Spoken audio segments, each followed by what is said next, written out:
Okay. So let me show you what we have done so far. Chapter 20, electromotive force and current. Ohm's law, resistance and resistivity, exclude temperature variation. Okay, I don't usually cover that. Electric power, we did circuits in series or series wiring, parallel wiring, combination of series and parallel. Combination of series and parallel wiring. We can't see your screen, Professor. Oh, yeah, that's right. Thank you. And good morning as well. Thank you. Let's share the screen, right? Here are the notes. Now I'm sharing the screen. Okay, electromotive force, Ohm's law, resistance and resistivity, electric power, series wiring, parallel wiring, combinations of series and parallel. And the notes that we skipped from 3 to 4, and there's a reason for that, okay?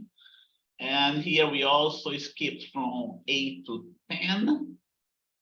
Okay, and what's 10? What's 9? Let's take a look at 9. 9 is internal resistance. I don't want to cover that. Okay, so there is no need to cover that.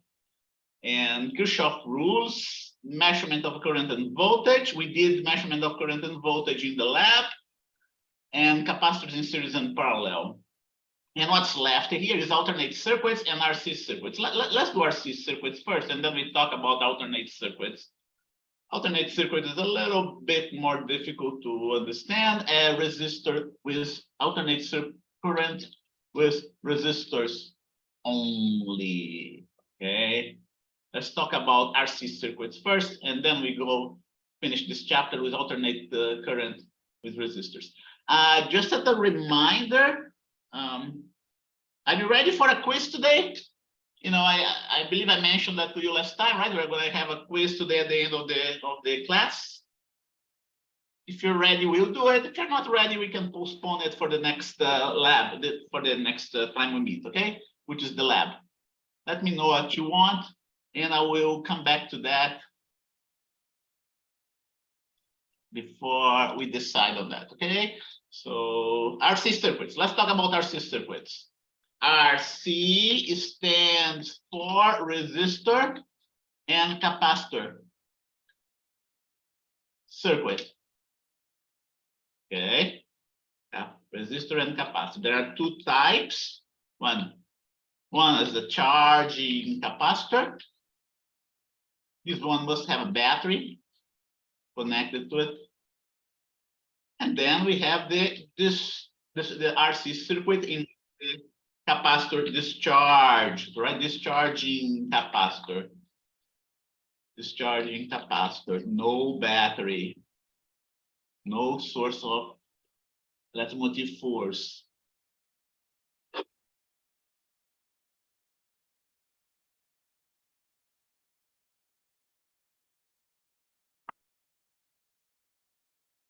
And there is an illustration for that, how we connect those guys in series and parallel, in how we connect those elements. A charging RC circuit. Charging RC circuit involves a battery, a resistor, and a capacitor. If you want to put a switch there, it's okay too. Okay. Initially, the capacitor is discharged. Initially, there is no charge in the capacitor. You connect one polarity of the battery to one end of the resistor. The other end of the resistor you connect to one of the plates of the capacitor. And the second plate of capacitor is directly connected to the other negative side of the battery. So we're going to do it in a fairly qualitative way. And whatever formulas I come up with, I'm going to show you what the final result is, but I'm not going to derive. The derivation of those formulas involve integral calculus, okay? So at least you have to know the equations. Okay, so here, what happens? We close the circuit, and what happens? The current starts flowing through the circuit. Okay, it's gonna flow through the resistor. The capacitor is initially uncharged, and as time goes by, you saw. And by the way, you saw the simulation, right? Last time I showed you the simulation of a RC circuit. The capacitor is going to start to become charged. Positive charges on the plate facing the positive side of the battery, negative charges on the plate facing the negative side of the battery. You know, and the charge build up in this capacitor until a certain point. Okay, you cannot build up too much charge in the capacitor. The capacitor has a limit of how much charge you can build into it. And in this process, the voltage of the capacitor also increases. Because the capacitor was initially uncharged here, the voltage here is also 0. V of the capacitor, 0. V of the capacitor, 0.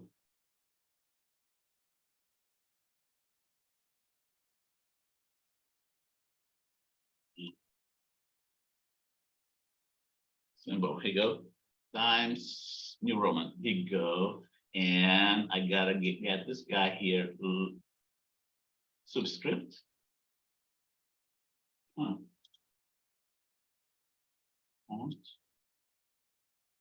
Subscript. V sub C. V sub C stands V of the capacitor, voltage of the capacitor. And as charge builds up in this capacitor, the voltage of the capacitor keeps on increasing. And by the way, because of conservation of energy, if the voltage in the capacitor is 0, the voltage in the resistor must be equal to the voltage in the battery. Oh.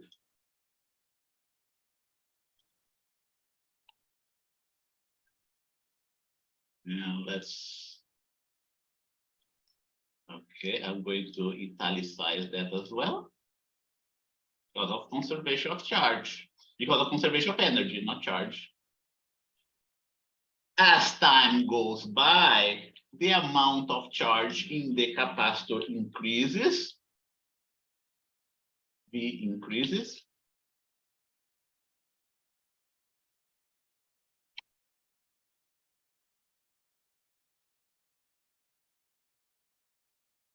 And the amount of, because the amount of charge in the capacitor increases, the voltage in the capacitor is going to increase too. And because of conservation of energy, the voltage in the resistor must decrease.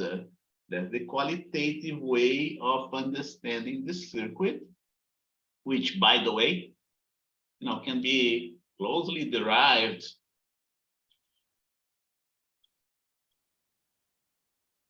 okay, but it cannot keep increasing forever, okay?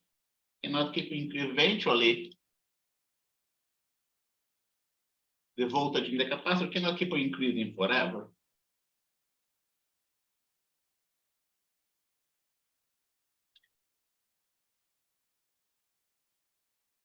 Eventually, it reaches a limit.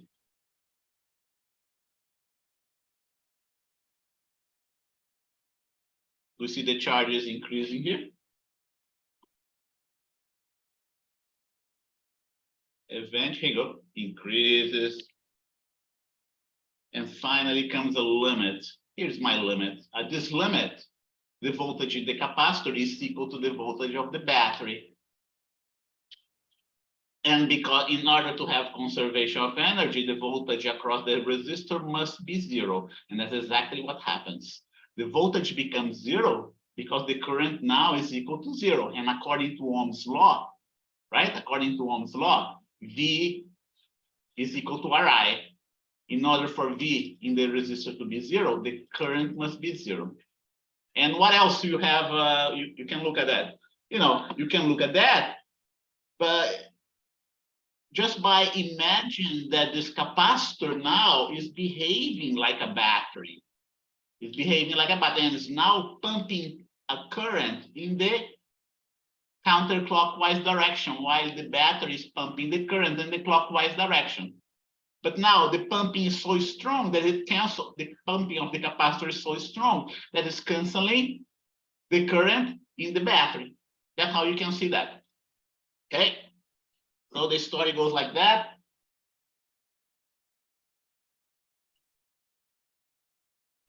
How does the story goes?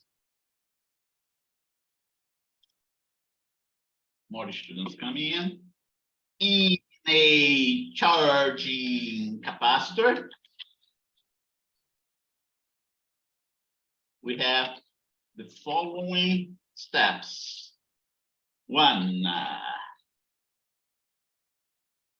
resistor, capacitor, and battery are connected in series. Two, initially the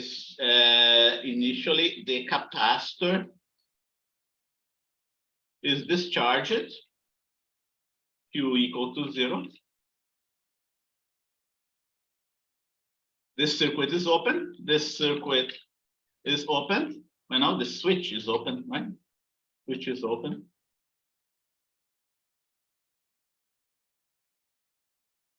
Yeah, the circuit is open, and the circuit is open.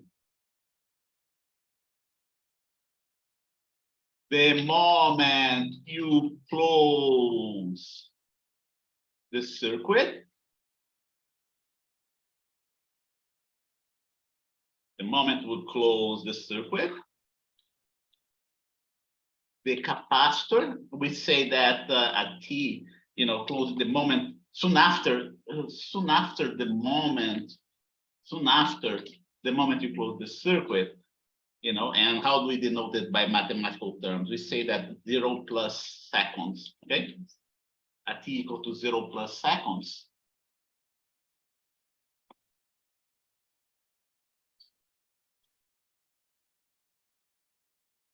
The capacitor is still uncharged. Q equal to 0. The moment soon after you close this circuit, let's do it this way. Soon after you close the circuit, at T equal to 0 plus. Soon before we call it 0 minus, okay? A, the capacitor is still uncharged. Q equal to 0.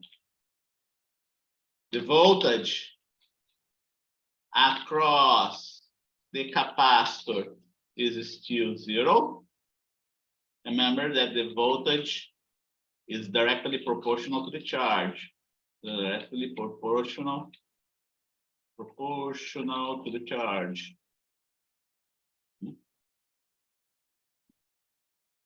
The resistor has a voltage equal to that provided by the battery. Okay, we say that VR equals to V. Okay, and battery of voltage V. I connect in series. Is discharged. Soon after you close the circuit, right? Initially the capacitor is discharged. Soon after you close the circuit at T equal to 0 plus, capacitor is still uncharged. The voltage across the capacitor is still 0, and I'm going to write that down as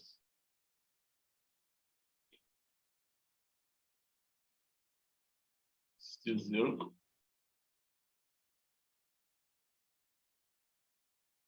Here's going to be V sub C. The resistor has a voltage equal to that provided by the battery. Soon after, as time goes by,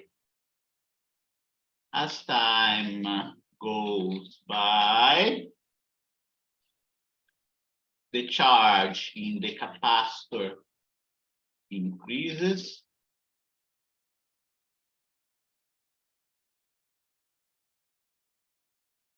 The charge and the voltage in the capacitor increases.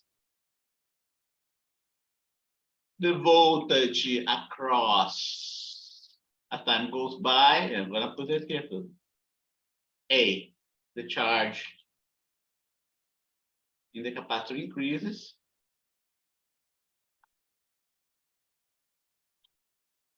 The voltage, we call it across, okay? Across the plates of the, the voltage also increases. Across the capacitor increases.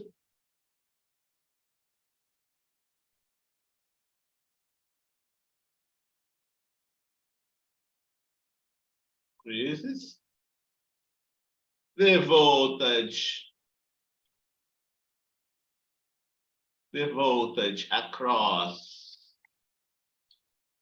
the resistor must decrease because of conservation of energy, okay? Of energy. And by the way, what I didn't tell before here, there is one more important piece of information, the third item. Soon after you close the circuit at t equals to 0, the capacitor is still uncharged, the voltage across the capacitor is still 0. The resistor has a voltage equal to that provided by the battery. In order for you to have a voltage across the battery, what does it mean about the current? It means that the circuit has a maximum current, I call it I naught.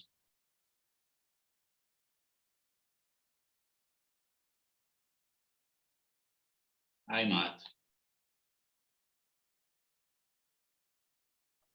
Okay. So the charge across the capacitor increases, right? Initially, the charge across the capacitor was 0. The voltage across the capacitor increases. Initially, the voltage was 0. The voltage across the resistor must decrease, right? Initially, the voltage across the resistor was maximum because of conservation of energy. And what else? The current in the circuit decreases. The current in the circuit decreases.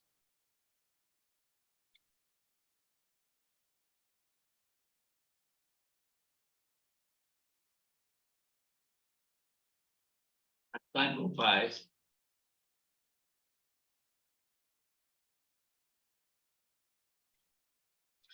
Okay, you can say, you can say that the current decreases because the capacitor is working against the battery because of the polarity of the capacitor. Okay, notice that the polarity of the capacitor is opposite. Notice that the polarity of the capacitor points in a direction opposite to that of the battery. Going back to that illustration that you saw, right? The battery is pumping the current in the clockwise direction. The capacitor is pumping the current in the counterclockwise direction. The thing is just behaving. This capacitor is just behaving like a battery that's pumping current in the opposite direction. Once the current gets to 0, drop in voltage across the resistor is going to be 0 too because of Ohm's law. Okay, as time goes by,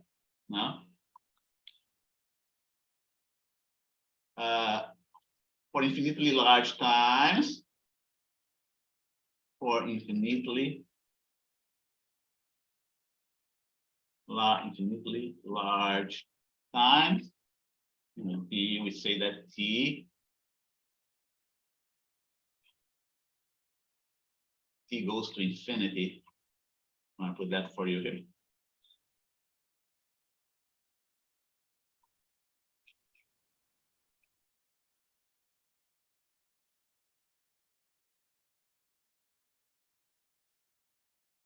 T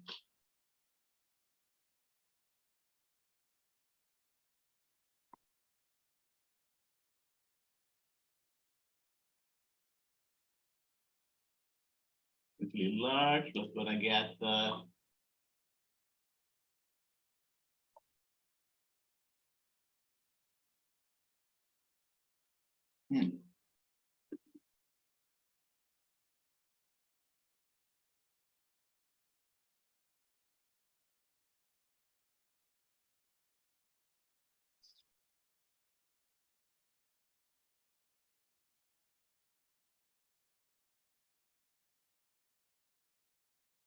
can get rid of this guy.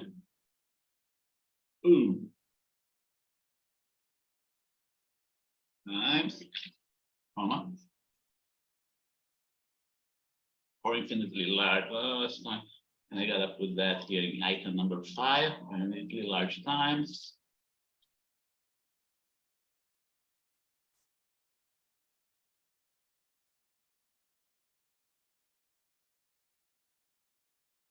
Well, the charge of the across the capacitor becomes maximum. The voltage across the capacitor reaches the value of V. I'm gonna put this way here. The voltage across the capacitor reaches its maximum value. Its maximum value, which is, by the way, is V.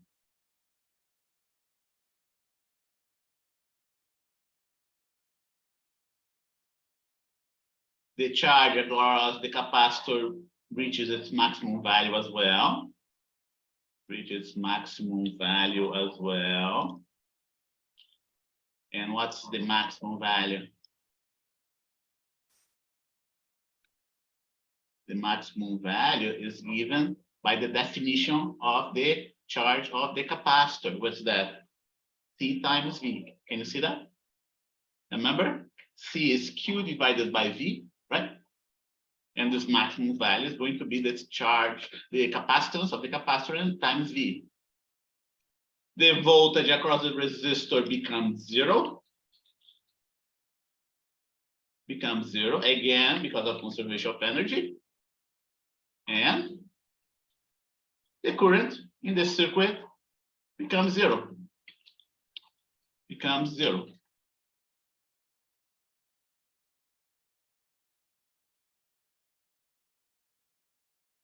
Like that. So that's how this story goes for a charging capacitor. The charging capacitor. That can be easily, memorized if you look at the drawings, right? Capacitor initially discharged, we close the circuit, current starts to flow almost immediately. Charges start to build up in the capacitor, and the current starts decreasing. I'm gonna, see the current decreasing here at the top, right here at the top.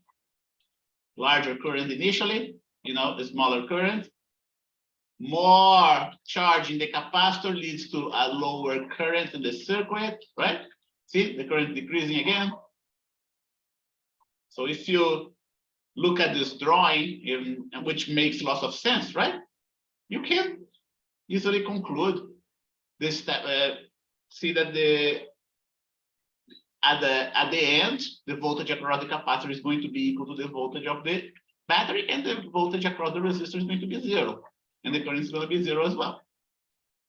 Don't forget, the capacitor is working against the battery. The battery is pumping current in the clockwise direction. The capacitor is pumping current in the counterclockwise direction. Okay, and now that's for a charging capacitor. How do we solve this problem? I'm going to show you how we solve this problem mathematically using Kirchhoff's law. Okay, You have to know how to derive the equation, but you do not have to know how to solve it completely. You have to know how to set up the equation.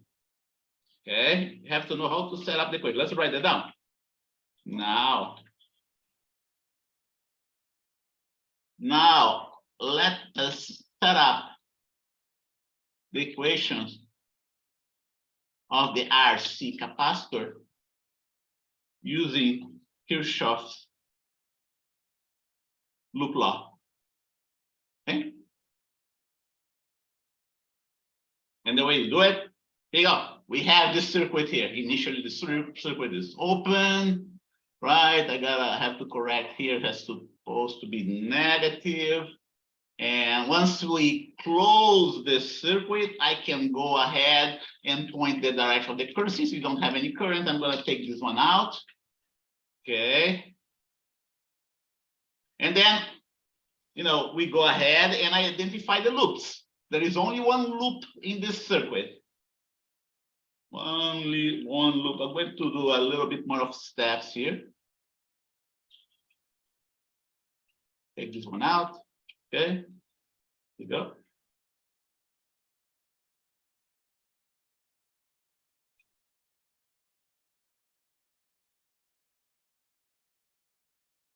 I will close the circuit here. I don't need that anymore. And then we can start setting up the equations, right? Don't forget, going from negative to the positive, we gain electric potential. Oh, and I have to put the current, the direction of the current too, okay? Otherwise, you can't solve this problem.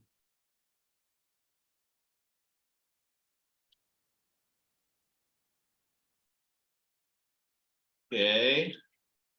One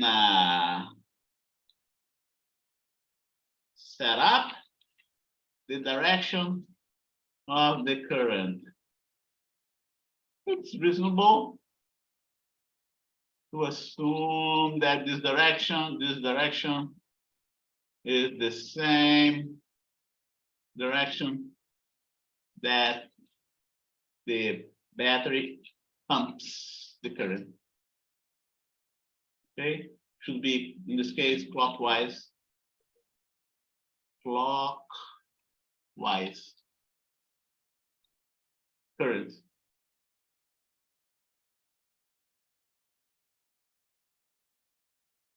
Identify the number of loops. There are only one.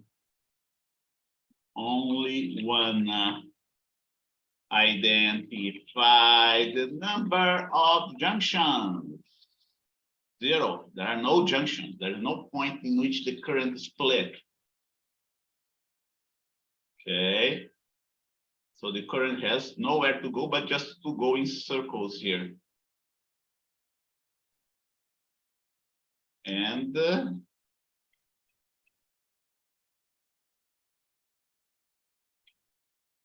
we're going to go from point A, point B, right? Use Kirchhoff's loop law.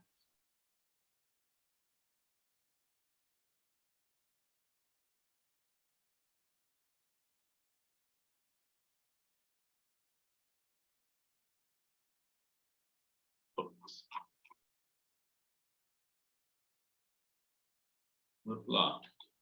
Across because we're going from a region of negative electric potential to positive, then we must have a positive voltage. We go across the resistor here. We're moving the same direction of the current. Consequently, there must be a drop in electric potential. And I'm going to write that like minus V sub R, right? When we go to the capacitor is charging, right? It's initially charging. So now when we cross the capacitor, we go from a region of higher potential, lower potential, lower electric potential. And then we must have B sub C due to conservation of energy. When we get on the other side here, the net voltage must be equal to 0. Okay, that's how you set up. Oh, we didn't finish yet. There's one more thing that we can do. We use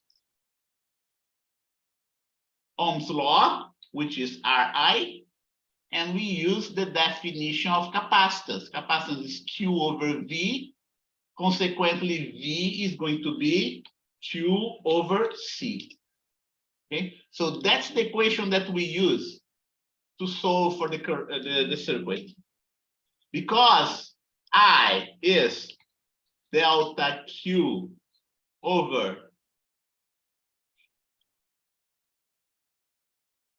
delta T. Okay, we can in principle solve this equation using calculus, okay, integration, using integration and differentiation, but we're not going to do that. Not going to do that. However, you do have to know at least how it's going to be the variation of this charge as time goes by. When we go ahead and solve this equation, which by the way is a differential equation, you don't have to know the steps to solve it. All you have to know is the qualitative behavior of the charge. How does it do? How do we do it? You know, it's going to be Q max. Oops, no. Cannot do that. No. Interesting. There in the book, I'm gonna put like instead of capital Q, I'm gonna follow the notation of the book. Okay. I'm gonna put lowercase q. That's the notation of the book. Here you go. Lowercase q. Don't forget that q is a function of time, right? But initially it's gonna be 0. Okay, the book didn't call Q max, they call that Q naught. But Q naught is the maximum charge that the capacitor can reach, can get. Okay, right in here, Q max. So I'm gonna put it Q here, lowercase q, just to keep with the notation of the book. Q is going to be what? It's going to be an exponential like increase. Exponential like increase. And it's going to be like that, you know, 1 minus exponential minus T over RC. And then, oh, and then, yeah, like that. You don't have to memorize, but you have to know where to look for those things. It is in your book. I'm going to display that here for you in the book. RC circuit.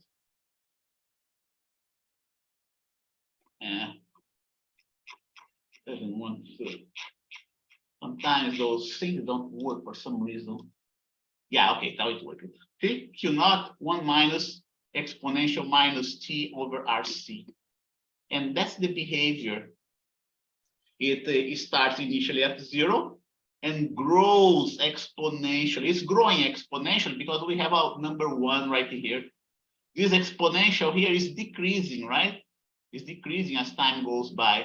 So because of that, the 1 becomes larger and larger than the exponential, and then you have this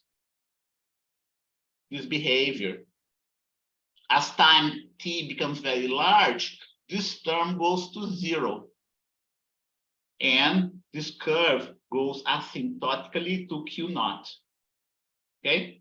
Equal to CV. Remember? CV naught. That's what you have to know. Okay. That's for the Q. For the voltage, let's see if I have a drawing here. Don't forget that the voltage across the capacitor, can be easily obtained because there is a relationship between the charge, right, in the capacitor and the voltage is V, sub C, right, divided by C, right? No, wait a minute. No, it's CV. Sorry, CV here. Like that. Did I make that mistake somewhere else? Yeah, I didn't. Here, right here. Okay. So the voltage in the capacitor can be written like that.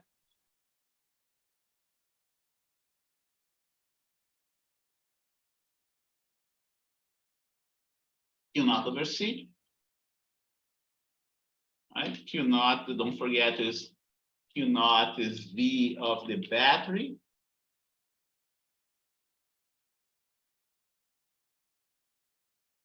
Times C. The book called that V naught. And you end up with something like that for the voltage across the capacitor, which also increases exponentially. The voltage in the resistor is going to be easy. Okay, don't forget that the voltage in the capacitor plus the voltage in the resistor must be equal to V. That's a Kirchhoff loop law. If I want to know the voltage in the resistor, we use this simple relation to get V minus VC. Okay, and we get that. Go. Right? This one here cancels this one. And then across the resistor, we have, an exponential decrease in the I have supposed to have a V here. You go. We have an exponential decrease time-wise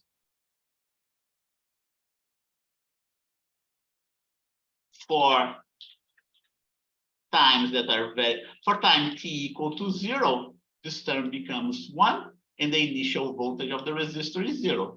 For time t very large, this term becomes 0. 0 times V is going to be 0. Okay? And we have neatly that relation that you saw. What about the current? What about the current? Well, the current, is going to be I times R. All right. Right? So we solve for I, V over R.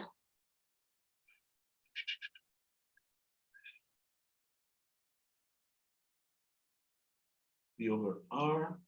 Yeah. And then, let's see here. Here you go. That's the one we want. Goes right in here. Yeah, it's better to use the notation of the book, okay? Let's use V naught here, so you don't mix up with the voltage of the battery. The generic, let's do like that. That's the notation of the book. V naught, V naught, V naught. Okay, this one's going to be V naught as well. And that is the, I'm going to put it in a slightly different way. Okay, this term here is going to be our initial current. And I can go ahead and write it down, I naught. So those are the how many equations? Let's see. One for the charge. I'm gonna summarize equations. Charge across the capacitor. Charge across the capacitor.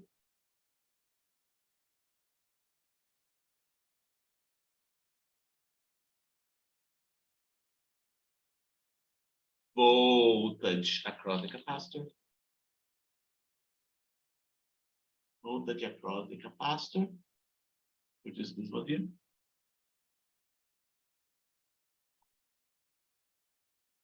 Right? I'm gonna voltage across the capacitor. Here you go.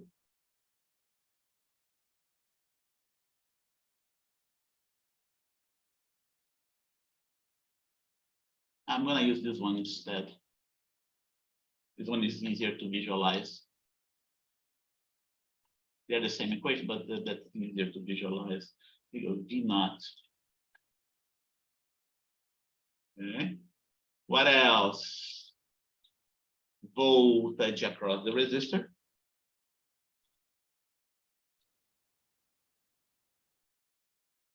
The resistor. That's conservation of energy.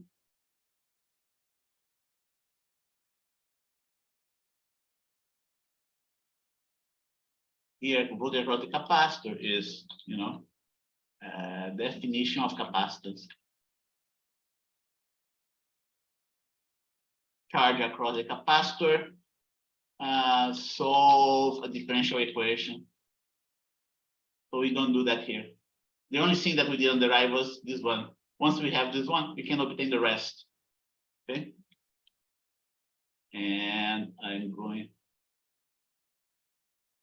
to repeat this one as well. Okay. Here you go. And current in the circuit. Current in the circuit. In the circuit. And that's going to be Ohm's law. Ohm's law. Okay. Ohm's law, which is this guy right here. I'm going to use this one here. Even better. Yeah, let's write that down in terms of those, and I'll bold paste this one.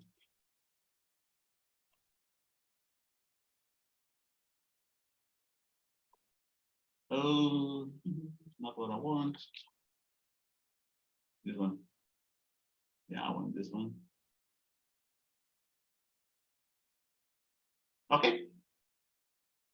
1, 2, 3, 4, 5 voltage across the resistor. We don't need that, right? We already have this one. Ohm's law.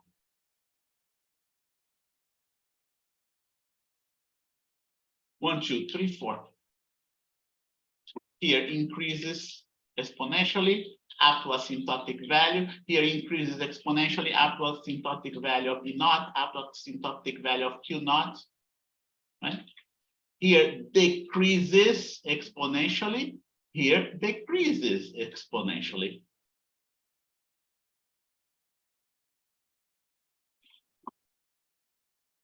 And that's what we have for RC circuit. What time is that? 9:35. We still have time for more here. Okay. This term here that you see right here, RC. Okay. Let's do a dimensional analysis here. The dimension of the exponent of the exponential must have no units whatsoever. You cannot raise an exponential to meter. You cannot raise an exponential to ohm, to volts. So this ratio that you have here must have no unit whatsoever. The unit must be 1. In order for that to happen, this term that you see right in here, this RC that you see right in here, has units of seconds.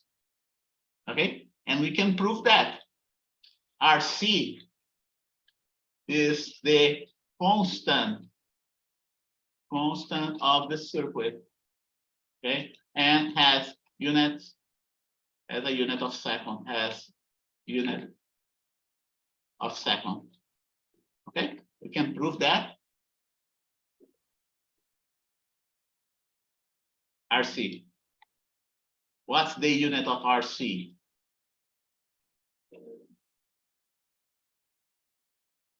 Okay, the unit of RC is the unit of R times the unit of C. Unit of R times the unit of C. Okay. Recall that the unit of R equal to Ri is going to be the unit of V divided by the unit of I. That's according to Ohm's law, right? The unit of V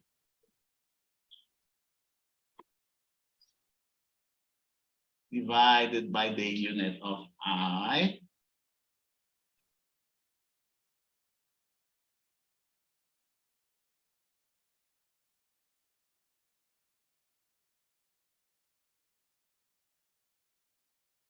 let's not forget that the unit of capacitance is the unit of Q divided by the unit of V as well, right? That goes right in here. Yeah, we'll put that right in here. And then we separate them into units. V and Q. Q and V. The unit of V cancel, which is the voltage, right? And we are left with the unit of Q divided by the unit of I.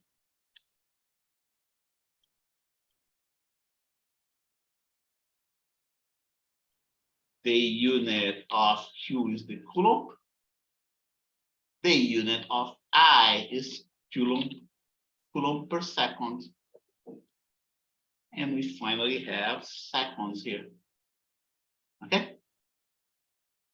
This is the time constant of the circuit. RC is the time constant of the circuit. Okay. It we call it tau.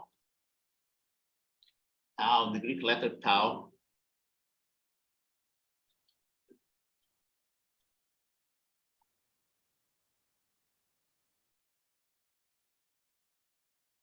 This time represents the amount of time the circuit decreases its current by then, around 2.33. You can do the math. Let's do the math. 1 divided, let's say, exponential of -1, right? T divided by tau. At T equal to tau, the current decreased by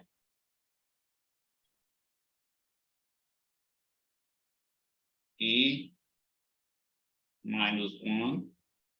Oh, actually it's 0.367 by 36.7. Okay. 36.7. 36, actually 36.8.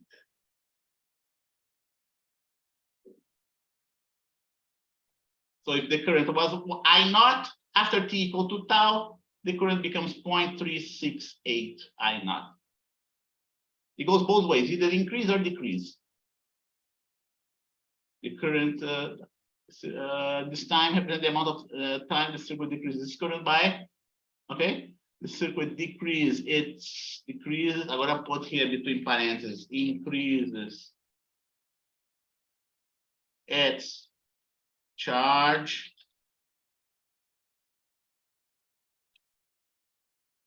and VC, and this by not 0.368, but the the complement 0.63. We usually say that 0.37, okay? 0.37 here. Let's see if he illustrates that here. Let's see. Yeah, unfortunately, he doesn't illustrate it here. But let's see. Oh, here. That's another one. That's another. Here you go. That's the one. At time t equal to tau, somewhere around here, you have this value of 0.63 of the final charge, okay? Therefore, a charging capacitor.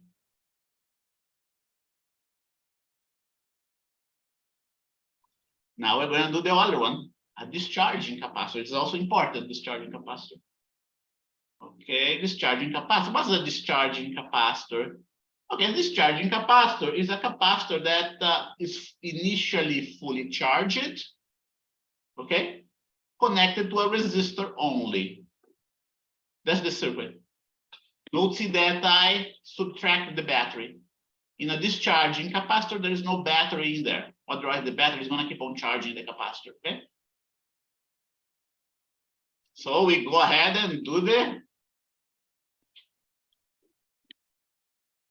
Loops law. We still do not have a current because the circuit was not closed, right? When we close the circuit, then we have a current flowing here in this direction. Okay, counterclockwise. See that how the capacitor behaves? It behaves just like a battery. It's pumping a current in the circuit. And now we have something similar. And we're gonna,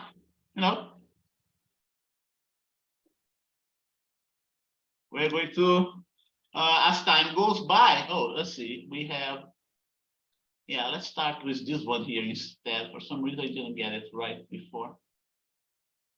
Let's get that here. Here we go.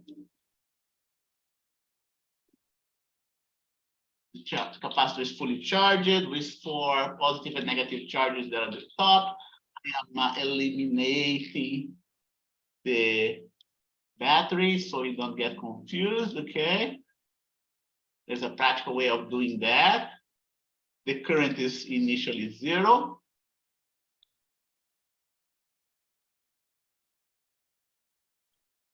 Because the circuit is open, circuit's open. So there is no current whatsoever.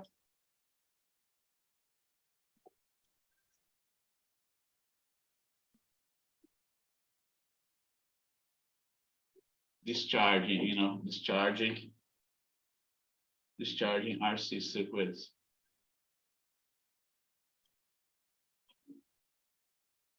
I'll leave this one now. I'm going to take this one out.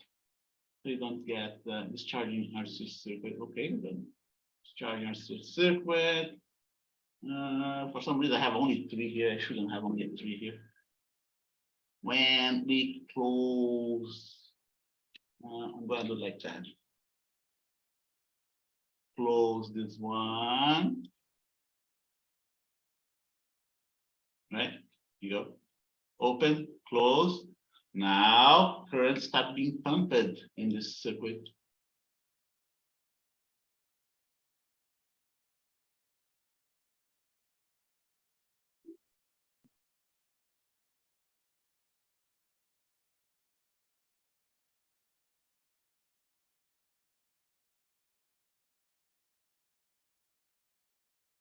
Current going down. Here you go. Start flow. Okay. And circuit closed.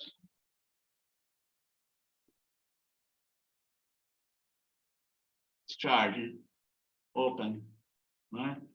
Here you go. Actually, I'm going to put a little bit larger here. the moment you close this circuit, you have a large current that keeps on decreasing as time goes by, because you're losing charge. See?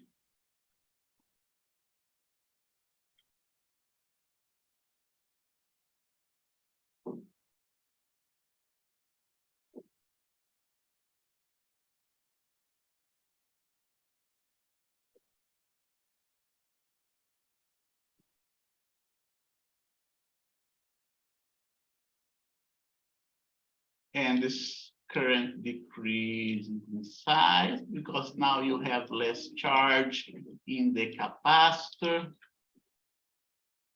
Close circuit. We get another one, another step here. Oh, I don't need that anymore. Let's see, one more here. Next is gonna be 2. Yeah, I think it's better to do this one. Right? I want to take out this battery so you don't get confused.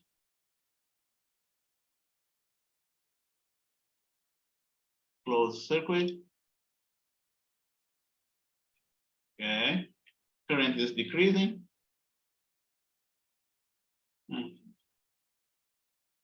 Until the capacitor becomes fully discharged.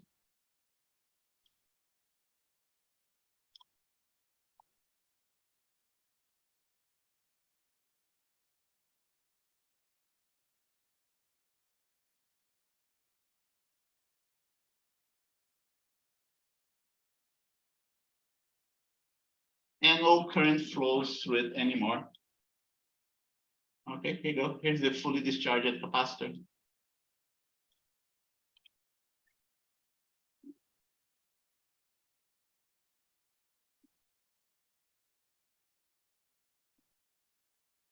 Okay, circuit closed. That's how we do it. And how do we set up the equations for that? In the same way, using Kirchhoff law. Okay, so okay, now let's set up the equation for a charge for the equation for a charging. Oh, RC circuit. Better. Charging using Kirchhoff law.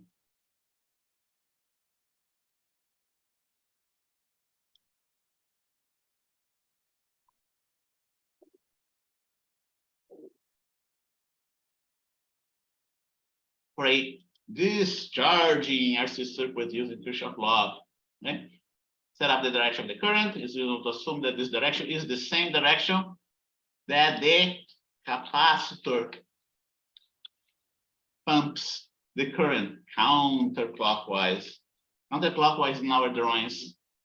Identify the number of loops. There is only one. Identify the number of junctions. There are 0.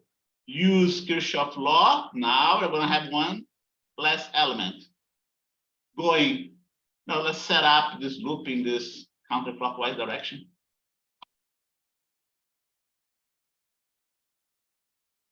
Yep.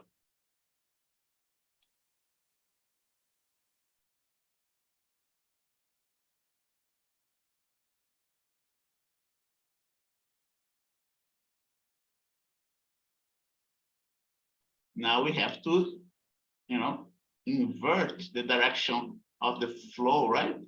Of the loop. Size and position. Let's see. No, it's not this one. Should be this one. Format, shape, yeah. And I want to go this way here. Now you can see it. Yeah. Okay. Just one loop. And we can go ahead and do the start from the negative to the positive, just like we did for the battery. Instead of having,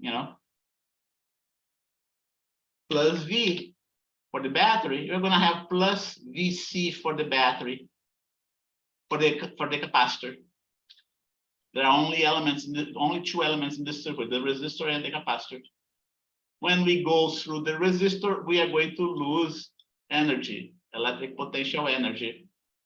Okay, and we go using Ohm's law like before. And by the way, we're going to need this guy. We can call this one, yep. There's no negative here. Just like before, we have a slightly different circuit than you had before, okay? Something like that. Delta Q over delta T.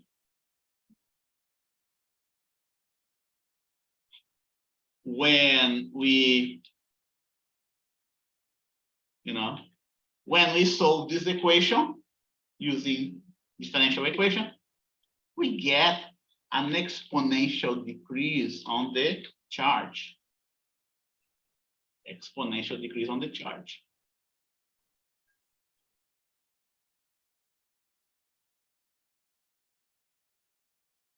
There you go, just like we get it. Okay, and we have the same R over C, relation, right? If you want to know the voltage across the capacitor, you use the definition of capacitance. Okay, and the voltage also decreases exponentially. Okay, for a charging capacitor, the charge increases, right? For a discharging capacitor, the charge decreases. For a charging capacitor, the voltage increases. For a discharging capacitor, the voltage decreases. Okay, and that should be V naught here, which is the voltage provided by the battery, by the way. The initial, in this case, the initial voltage of the capacitor. We use conservation of energy like we did before, but now it's going to be different, right? The conservation of energy equation is this one here. It's this one right here. This one right in here. Here you go. In the next step, one is going to be equal to the other. And what else? We substitute that here.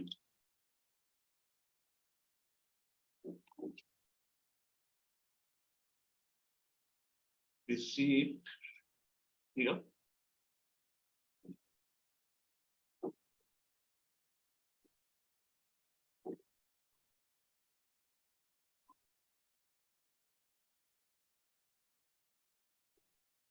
Like that, we are resistor. The voltage across the resistor is decreasing as well.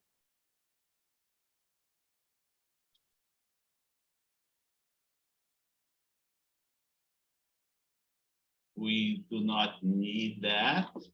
Right? And then what about the current? The current is going to decrease. It doesn't change here. Let's make a table. Table. Insert. 1, 2, 3. Like that. Maybe we need more. Charging. Let's see. Charging and discharging. Charging and discharging.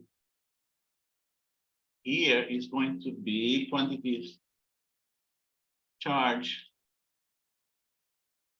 Q, right? Then we have BC.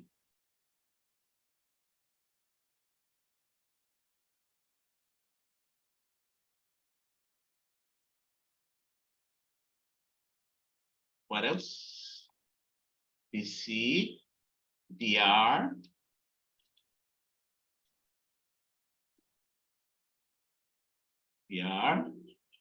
and then I.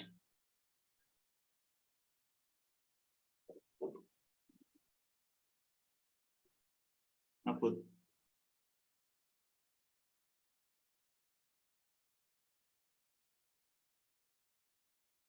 charging and discharging. Here's discharging.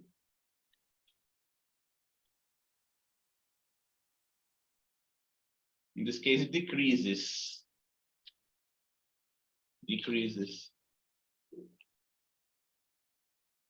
Charge decreases.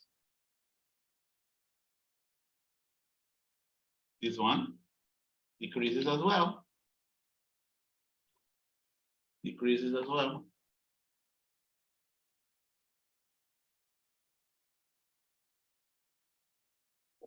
Next. And then VR. Decreases as well.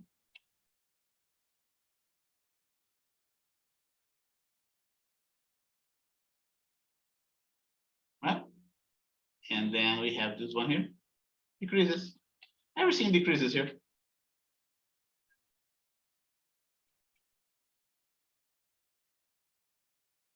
Okay. And then what about charging? We gotta go back. You know, side by side, right? Here increases.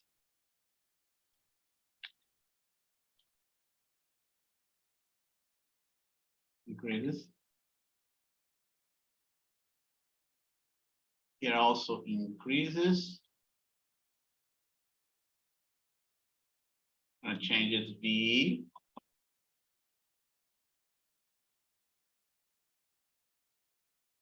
Increases.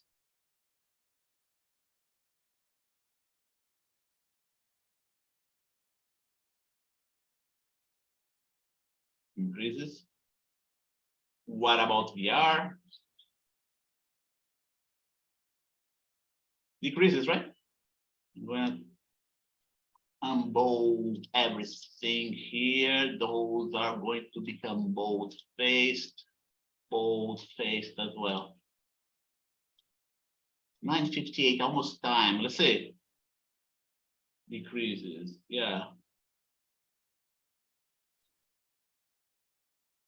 Okay, decrease. See that?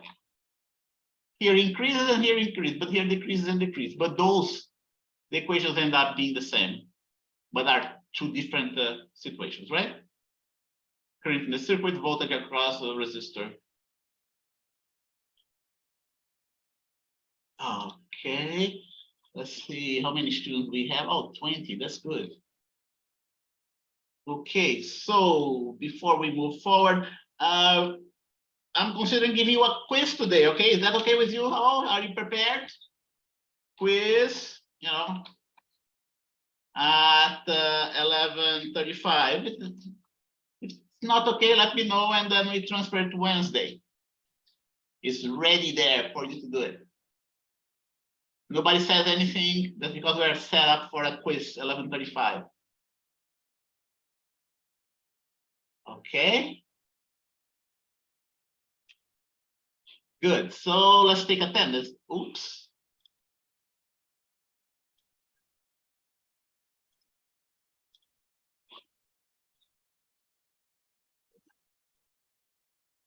Lecture attendance and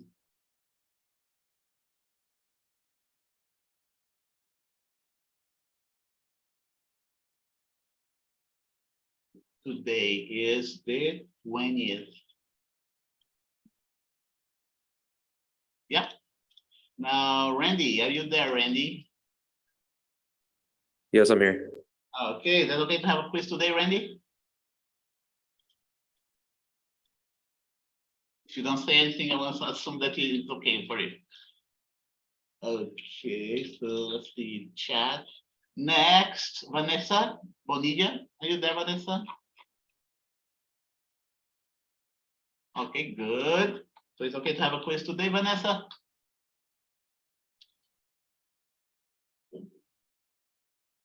Oh, I don't hear Vanessa's answer. Okay, I'm assuming that's gonna be okay. Okay, Ashley, are you there, Ashley? I see Ashley here in my list, but I don't hear from her.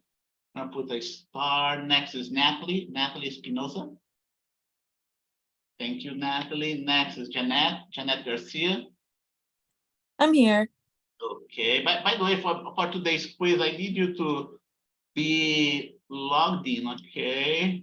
For today's quiz, I need you to be logged in with camera on, okay?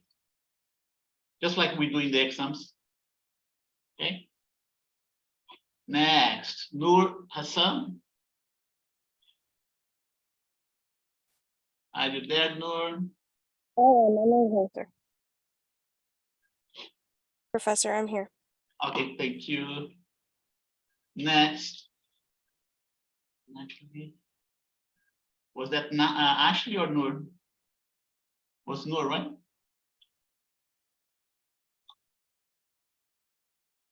Oh, okay, okay. Okay, good, thank you, Ashley. Blanca Hernandez. Here. Thank you, Blanca. Kaylee Hernandez. Good, Kaylee is here. Joshua Jimenez. Is Joshua there? I don't see Joshua here in my list. Alondra Lima. Present. Okay, thank you, Alondra. Kennedy Lindsay. Hello, Professor. You. Daisy Mariscal. Thank you, Yesenia. Okay, Ryan Ong. Thank you, Ryan. Artur Pacheco. Next is Lady Lut. I'm here. Thank you, Donia. Here. Thank you, Elika. Here. Thank you, Elika. The Brianna Valencia. Last one is Justena Youssef. Thank you. So we have how many? 19. Yeah, we have 19. So 10:03, right? Let's go for our break. Any questions? Let's put at 10:05. Let's do 10:05 and all the way down to 10:20. And camera on. Your camera on. That's the table, right? And the next we're going to see we will see AC circuits. Okay.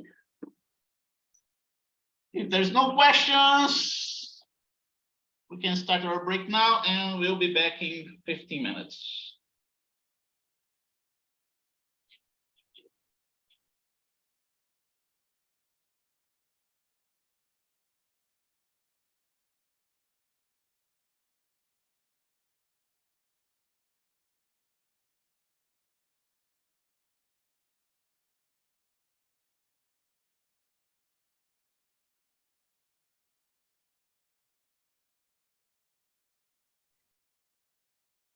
Okay, I'm back here, 10:20 right now. And what we're gonna do now, we're gonna look into finish chapter 20, which by the way, it is right here. 20.5, alternating current. Okay. I need you to understand the difference between DC current and alternating current. Those are two types of currents that are available out there. There are two types of current / circuits. Direct current, DC. Direct current is / circuit.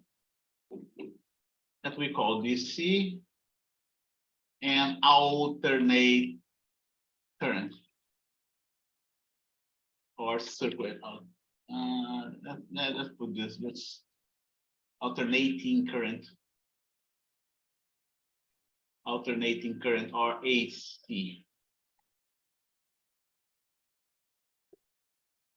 So far we have dealt only with DC. So far we have dealt only with DC current. And there is an important difference between them. What is the difference? Okay. In a DC current circuit, current flows in only one direction. In this case here, the current is flowing in the clockwise direction. Okay. It may even be decreasing, but provided it flows in only one direction, it's still a DC current. In the case of AC current, let me get the drawings here for the AC current. It's a little bit further down. Okay.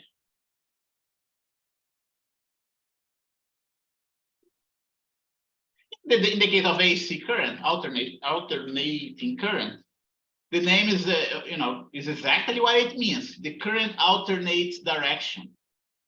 Keep on moving back and forth, back and forth.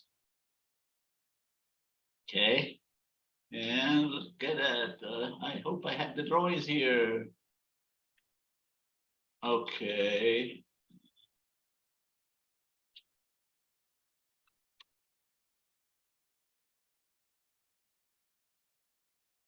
Whoa, lots of things here. Okay. No, not this one.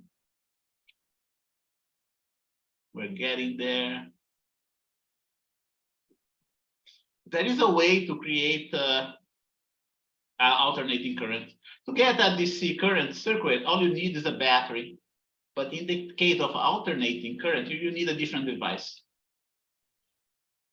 Okay, and here you go. I have the drawings here. 1, 2, 1, 2.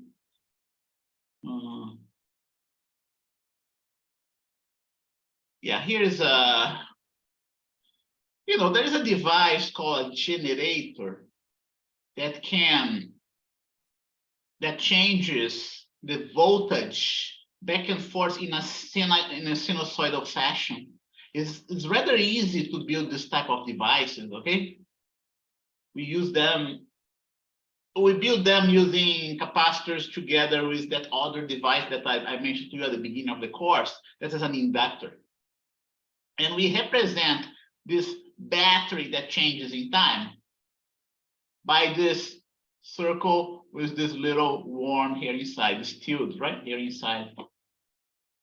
You can have a circuit with a resistor, we can have a circuit with a capacitor, okay, and other elements as well, or you can have a combination of them. And I'm gonna get, all I need here is the drawing. Let's see.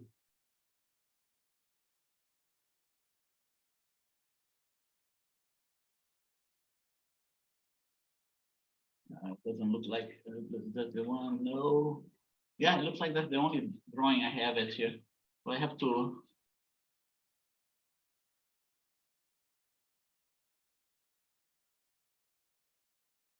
What we are interested at this point in time, okay, is a circuit with a resistor, not a capacitor like I have in here.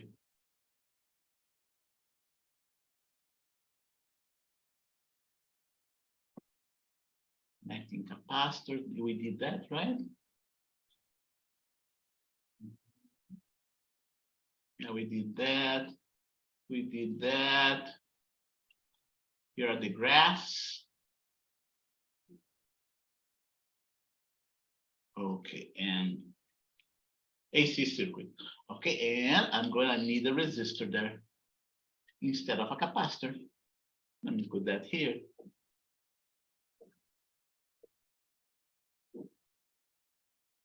In this chapter alone, we're just covering the case of an AC circuit with a resistor only.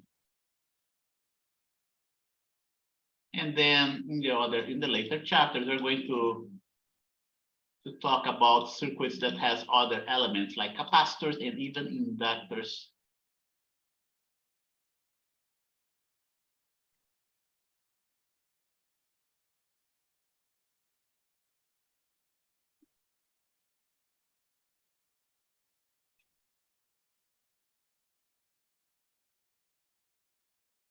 Okay, here.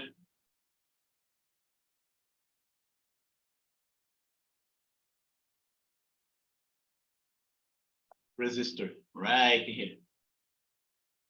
And what's the difference, right? Between, like I mentioned, there are at least two differences between those circuits, DC and AC. One difference is that the current goes back and forth. Okay, moves back and forth. Try to imagine, the current flowing one direction and then reverting direction. Okay, I'm gonna put a little movie here so you can understand better how, at given instant of time, let's say you have a voltage equal to 0. Okay, this device that powers the circuit can be a generator, for instance, which is different from a battery. And that's what the voltage of this generator behaves. It behaves like in a sinusoidal fashion. A little bit later, you have a positive and a negative charge there in your generator. A little bit later is more, you have more negative charges, right? And more positive charges. What does it mean? It means that the voltage is increasing.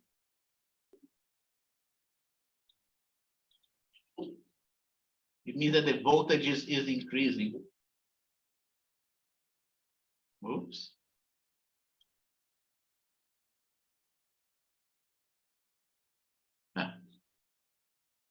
Whoa.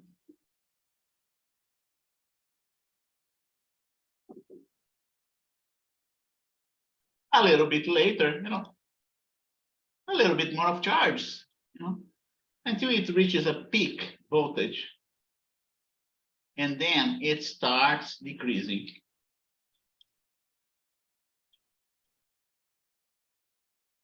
Okay.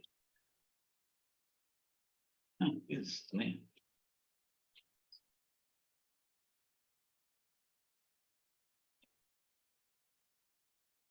misbehaving my PowerPoint here for some reason.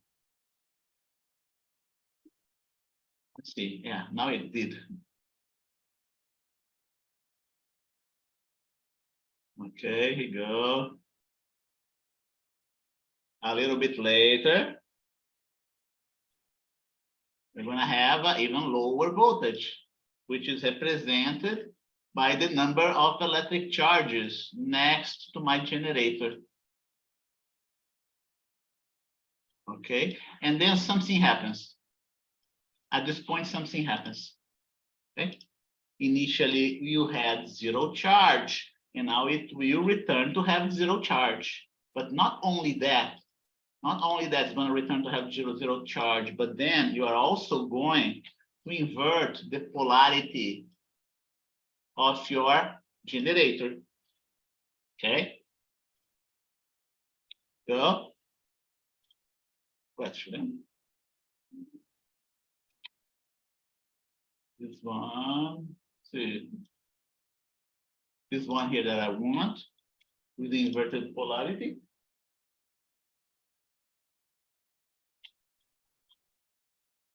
But it's going to be the inverted polarity. Oh.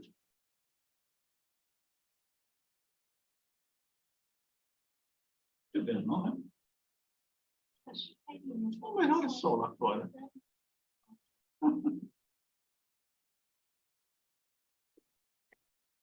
Next here.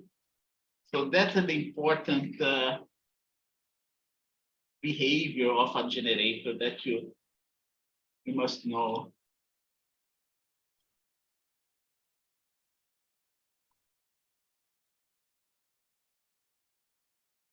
Okay, so here, let's play the movie here.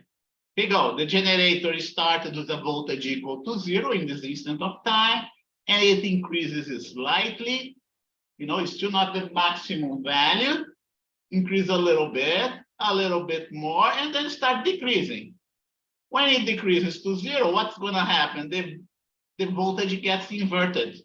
It is at this very moment that the current through the circuit changes direction. This one is not supposed to be here. Yep. Okay. And so on. Okay. You don't need that either. How do we represent now the current? Here you go. The current right now is 0. We have a resistor there. Then the current is flowing in this direction. I want to put a small current value here. And I'm going to denote it by I. By the way, I is changing as time goes by, okay?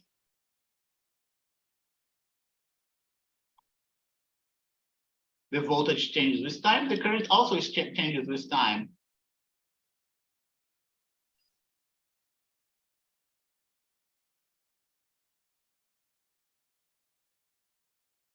In the next instant of time, we have a stronger current.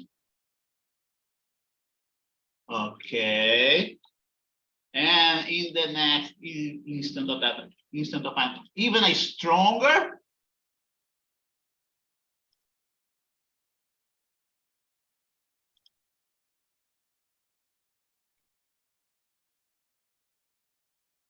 And then the current starts to decrease.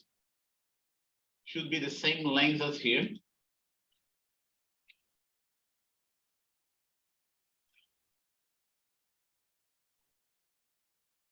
Oh, wait a minute. Yeah. Increases. Okay, should increase now.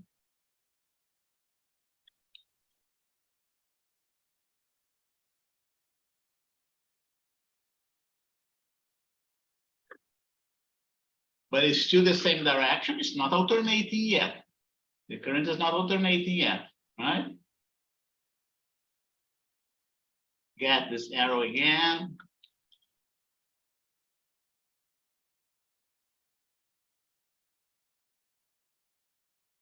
Paste it.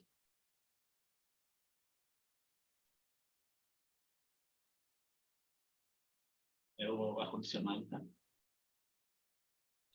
And then the current is 0. And now what's going to happen? The current changes direction.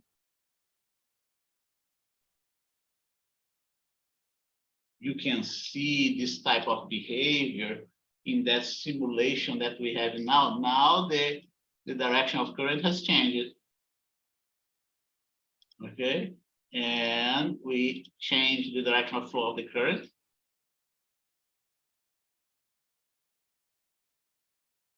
Next, just increase the size of the arrow. We have one more, increase the size of the arrow even more. All right, so that's how this guy works. And then everything repeats, right? Back and forth. That's the type of current that we have in our wall outlets. Okay. So, and it behaves like a sinusoidal function. It has a frequency, angular frequency, has a maximum peak of voltage, and varies either with sine or cosine, depends how you are timing the change in voltage.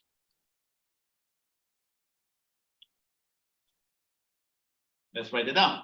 There are two types of current circuits: direct current or direct circuit, and alternating current, alternating circuit. So far, we have dealt only with DC circuit. Current is latch circuit.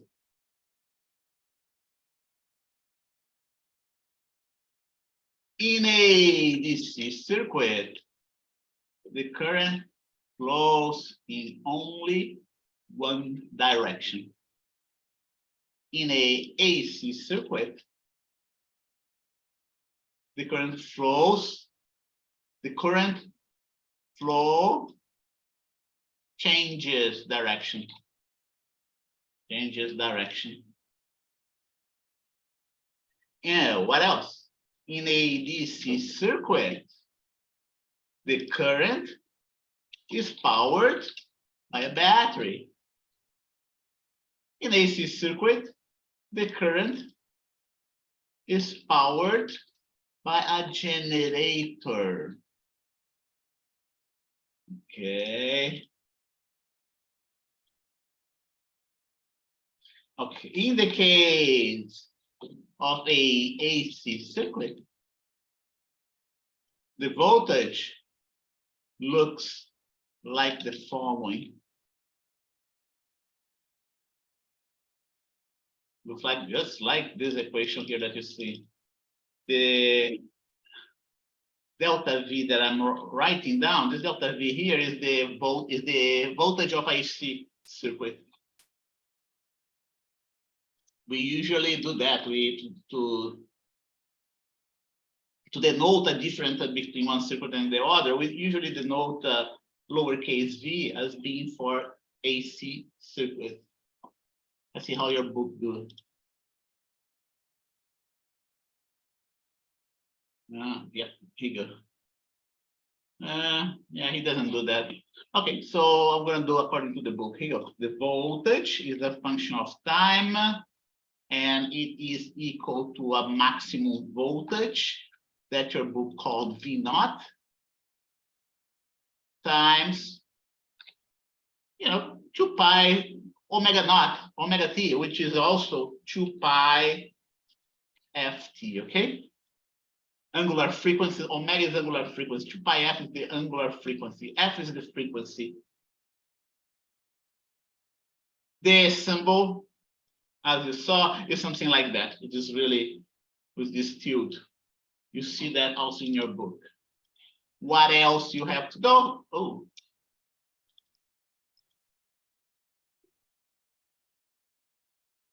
Here you go.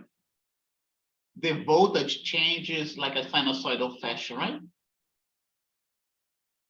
V naught is the maximum voltage. Because the current flows in the other direction, we say that the other direction is going to be negative voltage or current. Current flows in the other direction, the polarity of the generator is inverted. Okay. And like I said, in order to solve this type of circuit, we use Kirchhoff's loop law. We use Kirchhoff's loop law. We go ahead, set up our loop here.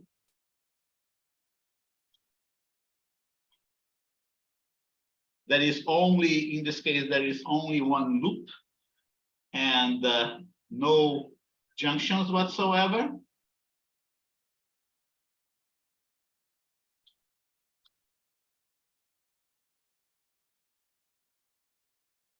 Let's see if, yeah, here you go.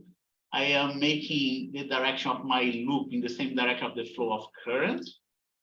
There's no junctions whatsoever in this specific circuit. And we do what we did before. Okay, so going back there to the notes. An AC circuit with a resistor. Okay. Use Kirchhoff's loop law. Kirchhoff's loop law.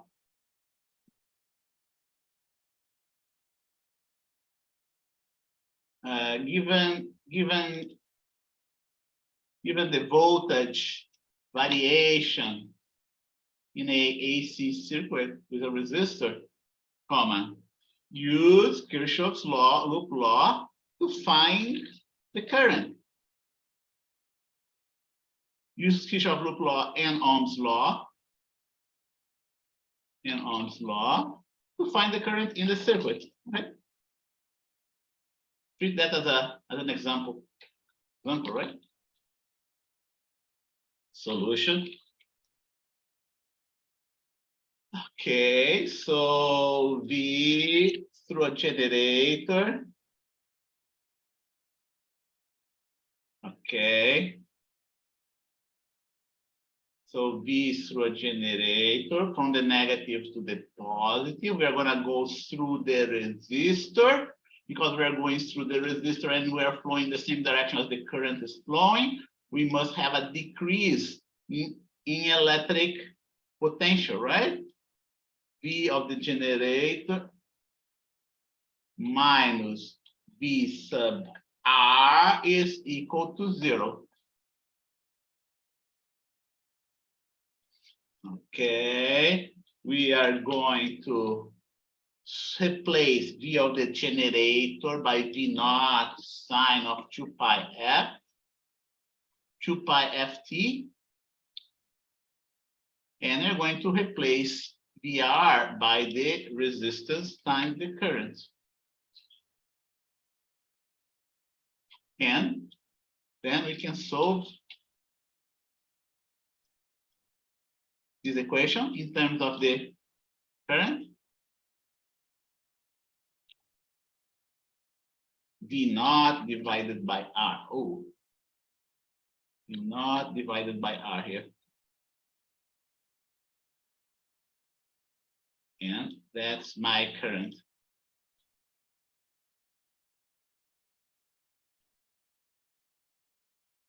Like that. Note that the current also changes with sine of 2 pi ft. We also say, look, compare those two equations, right?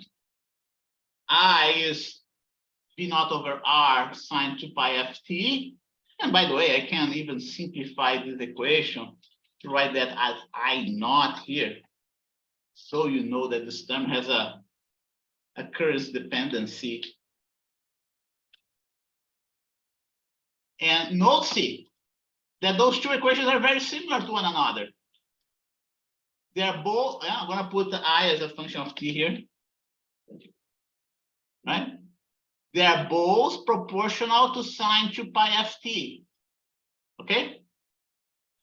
Because both the current and the voltage, both the current and the voltage are proportional to sine 2 pi ft,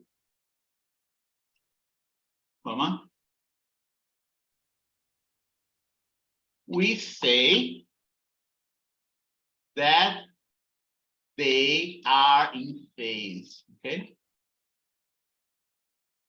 that's what we say. They have the same phase. By having the same phase, what do I mean having the same phase? It means that this term right in here inside the parentheses is going to be plus 0, okay? Or even better, this term here inside the parentheses of the current is going to be plus 0. If there were to be a term that was different of 0 or different of 2 pi, 4 pi, and so on, the current and the voltage would not be in phase. Okay? That's what you have to know about that. And what else? What else do we have to know?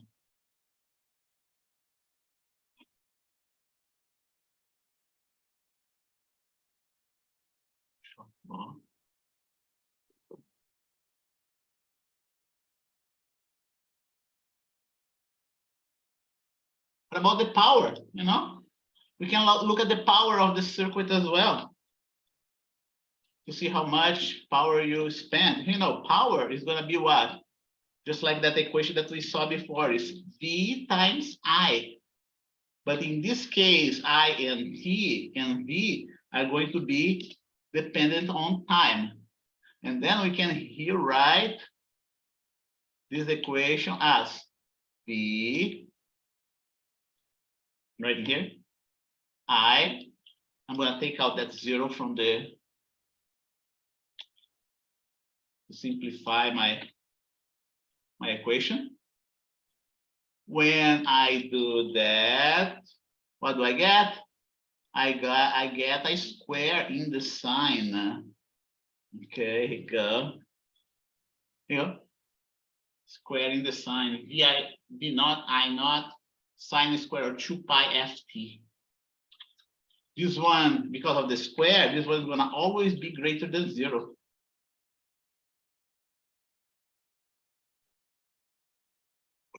Because of the square of the sign. It's always gonna be greater than 0. And you can visualize this plot, right?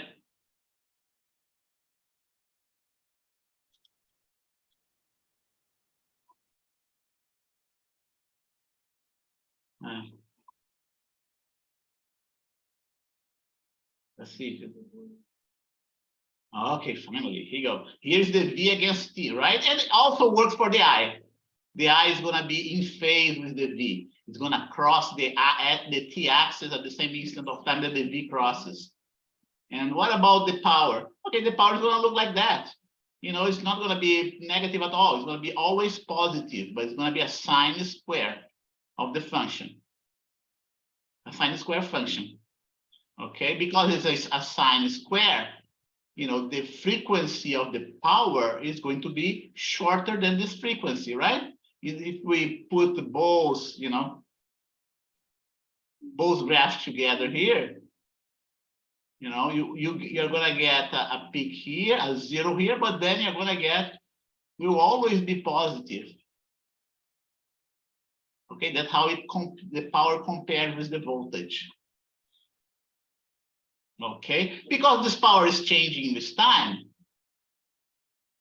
Okay, we define a quantity that's constant, as a constant.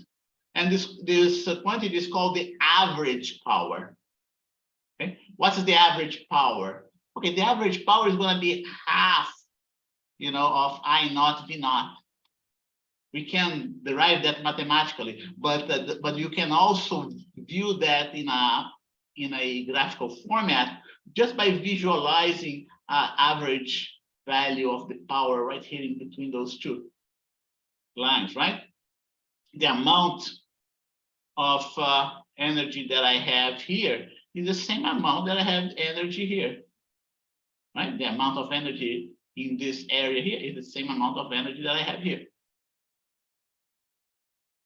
Similarly, the amount of energy that I have here is going to be the same amount of that energy that I have here because of the symmetry of this function. Okay, so let's write it down. The power changes in time, but it is always positive, unlike the voltage and the current. Okay? Because of this behavior, we usually define an average power. Okay, the average power.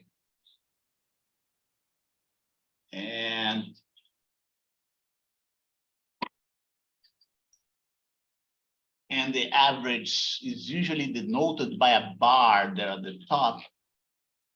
Bar, yeah, this one here. See the bar there at the top? The bar. The average of this function here is half, because it can have any value between 0 and 1, right? So the average is going to be half I naught V naught.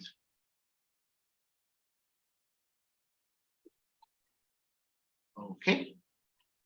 What else? What else do we have to know? This is the definition. No, not a definition. There is a calculation that we can do here. Okay. This type of this thing here, we can define something else called the root mean square. We can also define the root mean square voltage and current. Okay, root mean square we denote by RMS. And how is that defined? Okay, it's defined the following way. Because the voltage is varying as time goes by, it's always good to define something that is a constant. Okay, here you go. Root mean square, RMS. Okay, you take the square of the voltage. Here you go. You take the square of this value here. Take the average of the squares, and then take the square root. What the root means square, right? Is of the current. I'm gonna write it down here. The root mean square of a quantity is obtained by doing the following. 1, squaring the quantity. 2, taking its average. Okay, that's what the mean square means, right? And then we do the last thing, the root, taking the square root of the resulting step. Okay, squaring the quantity, taking its average, and taking the square of the resulting of the previous quantity, of the previous operation. We write like that. Okay. When we do something like that, what do we get? We get that the root mean square of the voltage of this voltage here, the root mean square of this voltage here is going to be half of V naught. No, it's not half, sorry. It's going to be square root of 2.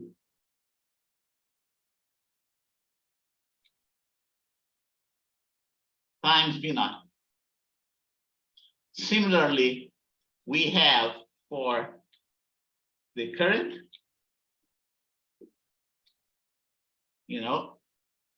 1 divided by the square root. We usually see these quantities in the multimeter that we have out there. The same multimeter that, find the root mean square value of the voltage, okay? We can further simplify that. And how do we do that? We get multiply and divide this equation by square root of 2. Okay, and we get that.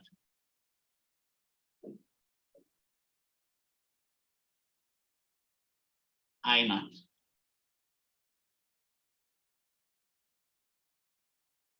That's what your book has in there. And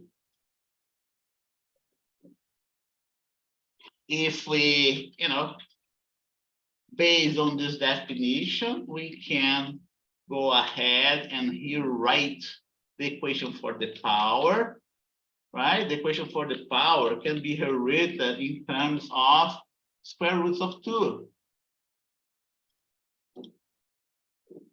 Square root of 2 here. Square root of 2 here. Right? And then you break down these square roots. We can put V naught over square root of 2. We can put I naught over square root of 2. And we get something that is exactly the same as before, but written in a different way. The V root mean square and the I root mean square. VI, just like before, but it's going to be the root mean square value. Just reduced to the same relation that we found for the C circuits. Okay, that's what you have right here. Okay, and what else? Okay, we can here write, just like in the same way too that we got before. Okay, can be V equal to Ri, right? R, using Ohm's law, I root mean square value, and we get the same thing with a square here. Okay, one equation. Ri square. And then you can do the same for the other one, right?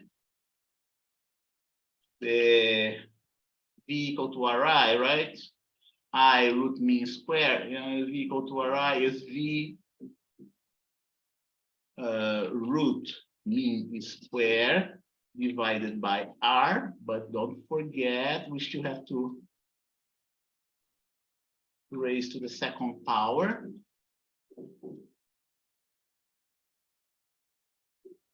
Go. And then when you cancel all the, remember the resistor is not changing. The resistor doesn't change in time, okay? It's only the voltage and the current that changes in time. So we get this other equation very similar to what we had seen before. Over R. And we can calculate, for instance, let's power sent to a speaker, loudspeaker. Okay. Let's take a quick look here. Stereo receiver applies a peak. Stereo receiver applies a peak AC voltage of 34 volts to a speaker. Okay. So it's powered by a generator, and the stereo receiver decreases the power to 34 volts. We usually get that voltage from generators on the wall that we get here in our house, 110 volts, 110, 120. The speaker behaves approximately as if it had a resistance of 8 ohms. Okay, as the resistor of figure 20.12. Here you go. Receiver. The receiver behaves like a generator. But it's a generator with a V0 voltage, with a peak voltage of 34 volts. And here is the resistor. Okay, it had a resistor. Determine A, the RMS voltage, the RMS current, and the average power for the circuit. This is just a straightforward use of those formulas, right? 34 divided by square root of 2. You have to find the current as well. Okay, using Ohm's law. VRMS is equal to RIMS. IMS is 24 divided by 8 is 3 amps. And then you get the power, average power. Remember the average power, that's 72 watts. That's what you see in your equipment out there. The manufacturer usually documents that in the manual, or even the device with a little label that goes there. Okay. Here we have an example of a source of AC power. Okay. Every wall outlet that we have at home is a source of AC power. This guy here is connected to a generator that's far away there in the electric utility. Okay. And AC power here from the wall. Okay, and so that's what you have to know. And we are done with this chapter 20. Any questions about that?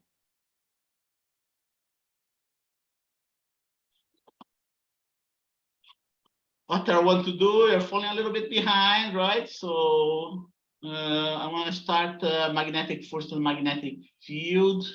Let's see, electric circuits. Electric circuit, AC.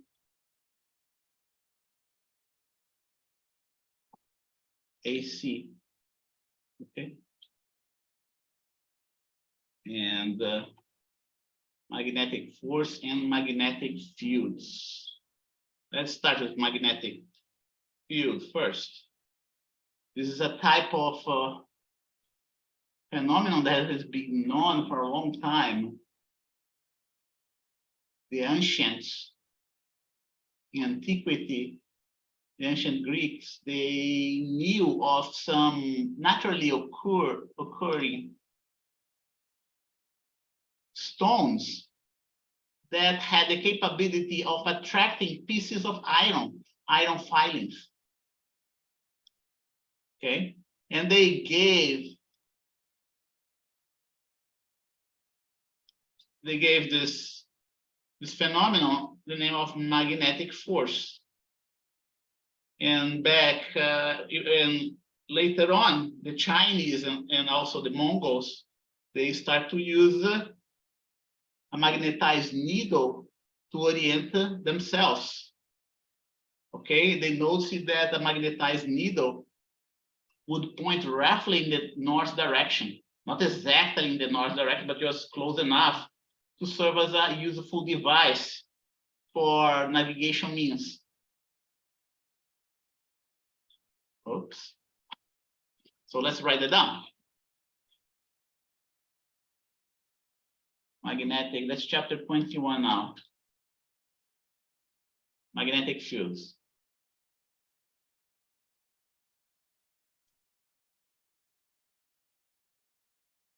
Not this one. Okay, chapter 21, magnetic force, magnetic field and force, okay? Let's take a look at Wikipedia. So every time you want to know a little bit about history of physics, right? You go to Wikipedia and magnetic force Wikipedia. Magnetic field, yeah, Wikipedia, yeah. Let's take a look at the history, where everything came from. Let's see in the description, we don't have history here. Ah, history, right here at the bottom, good, history. Were known to ancient societies, okay? While magnets and some properties of magnetism were known to ancient societies, the research of magnetic field began only 1269, okay? But like I said, you know, ancient Greeks, they knew about this magnetic property of some naturally occurring stones. Okay, your ancient Greeks observed that some naturally occurring stones, call it lodestone. Take a look, lodestone. It's a shame that they don't say anything about the Greeks here. They should have said that. Magnetic force. What about magnetic force? Magnetic force. Maybe.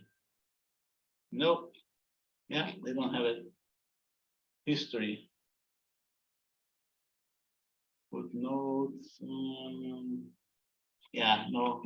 But let's talk about lodestone here. Lodestone. Naturally magnetized minerals, right? Are naturally magnetized pieces of mineral magnetite. Okay. History. Let's take a look at the history. One of the early known references to lodestone magnetic property was made in the 6th century BC by Greek philosopher Thales de Miletus, Thales of Miletus. Okay, whom the ancient Greeks credited with discovering lodestone's attraction to iron and other lodestones.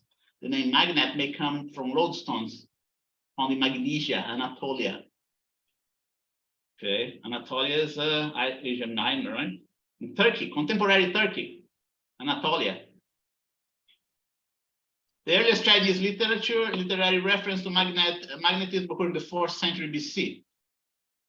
Okay, in the chronicle from the 70s, it states the lodestone makes iron comes or it attracts it. Okay, the earliest mention of a needle attraction appears in a work composed between 200 and 120 and 100 AD. A lodestone attracts a needle. That's when the Chinese start to figuring out that we could put something like that to use. And they start, that was the beginning of the magnetic compass. Here you go.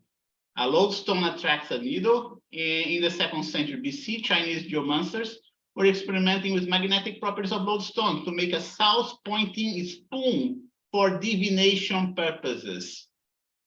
They didn't apply it directly to a useful application.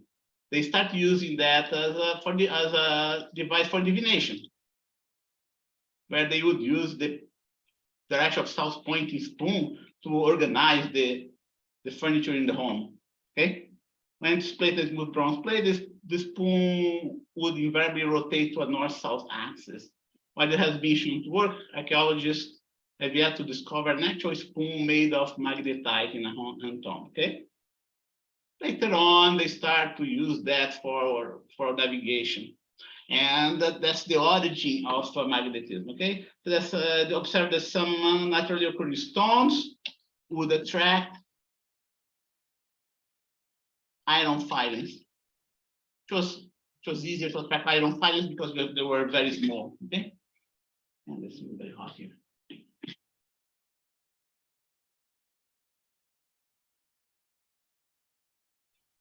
So that's the beginning of understanding of the magnetic field and magnetic force.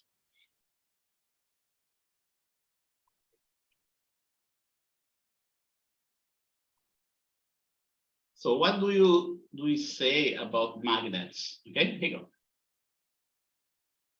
Here is kind of your lodestone, right? In order to understand how magnets work, we start to create a theoretical description that states that a magnet or a lodestone has a north polarity and a south polarity. The north polarity is positive, is also sometimes called as positive, and the south polarity is negative. Okay. People have experimented over and over again. They try it to isolate each pole by breaking down the magnet, and they never get an isolated north pole from a south pole. Every time that we break a magnet in two, okay, we always generate a pair with the north and south pole. That's a very important law in physics. So we have, let's write down the laws of physics so far, okay? Laws of physics. Laws of physics. One, laws of E&M, right? E&M, Coulomb's or Gauss's law. And then we have this other law of physics that states it's impossible to isolate the north polarity of a magnet from the south polarity. Impossible means what? That we have never observed an isolated north polarity and an isolated south polarity. Even better, right? We have never observed. It would be better to state like that. Observed a north polarity of a magnet in isolation from its negative counterpart, right? That's how we can state one of the laws of physics. Another way to state this law is that the magnetic flux is equal to 0. Remember Gauss's law? Electric flux is not equal to 0, right? Electric flux is proportional to the enclosed electric charge. Okay, so if here, I want to remind you of the equation, right, for the magnetic, for the electric, right, for the electric flux is equal to what? Q enclosed divided by epsilon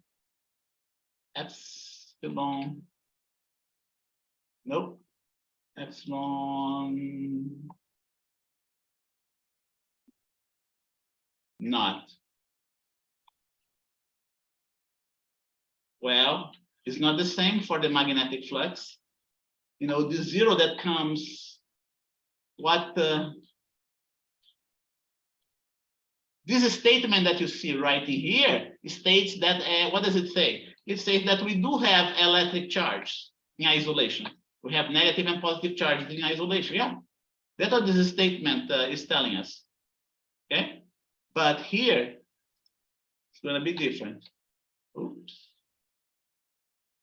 It's not going to be electric flux, it's going to be magnetic flux, and instead of Q equals divided by epsilon naught, it's going to be 0. That's a law of physics. In a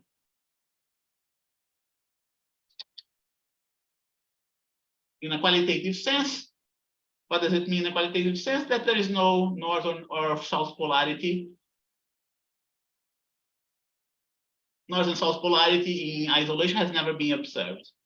Okay, but it's not because of that scientists try to find what we call magnetic monopoles. Okay, in other words, there is no magnetic monopoles. There are no magnetic monopoles.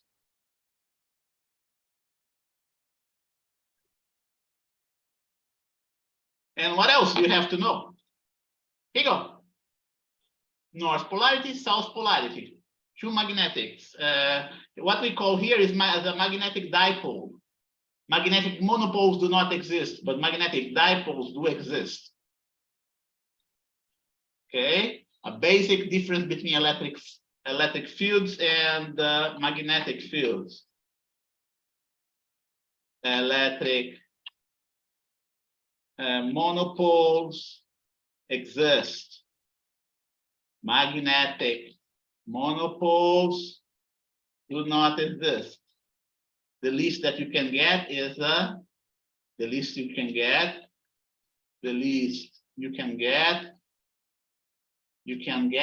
is a magnetic dipole. Okay, electric monopoles exist, dielectric dipoles exist, and so on, right? Electric monopoles, dipoles, quadrupoles, etc. exist. Magnetic monopoles do not exist. The least you can get is a magnetic dipole. What else that you have to know? You know, like polarities repel. Unlike polarities attract. Okay, opposite attract, right? Opposites attract.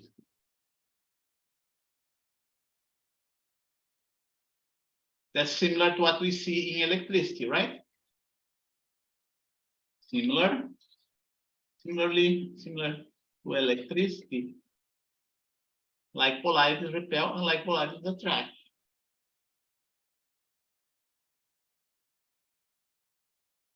Okay, and we also have a magnetic field. Magnetic fields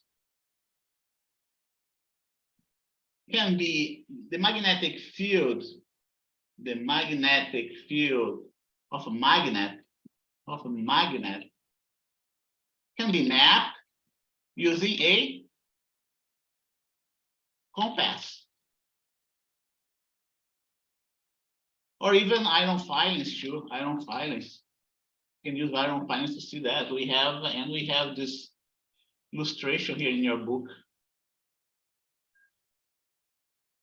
to show you that.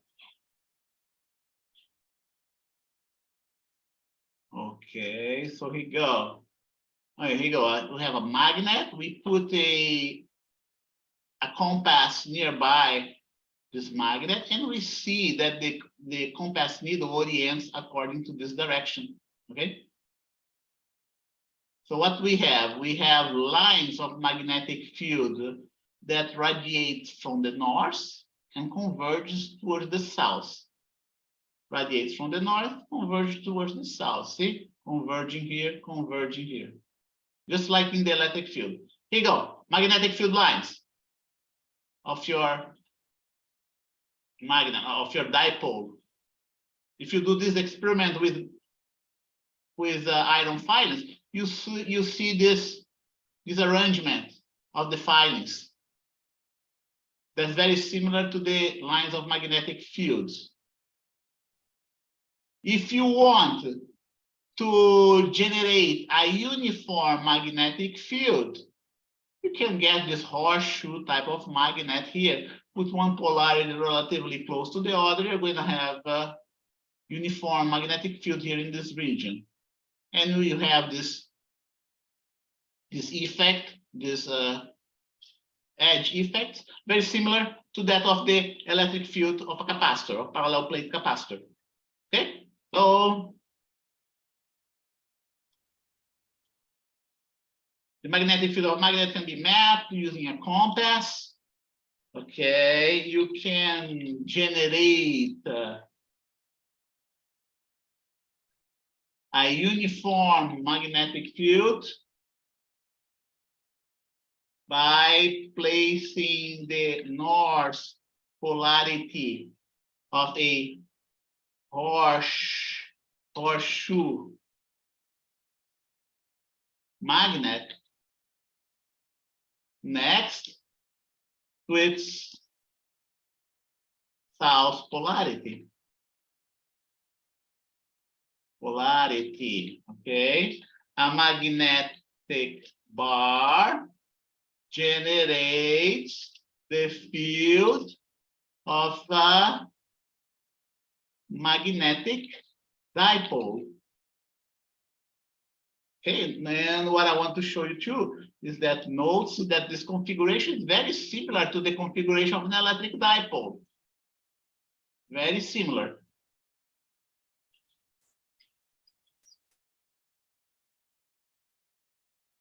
This magnetic configuration, right? This magnetic configuration is very similar to the electric field of an electric dipole.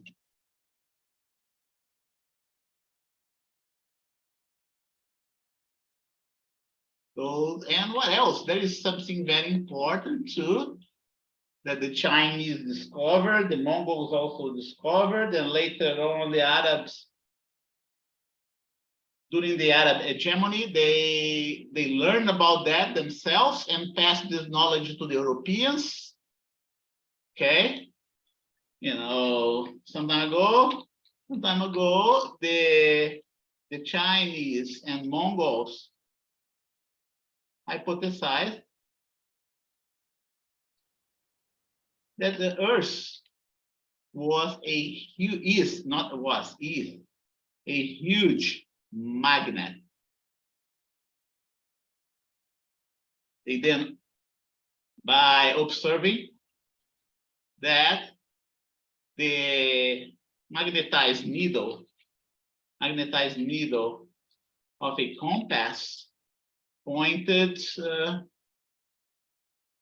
the direction very close to that of the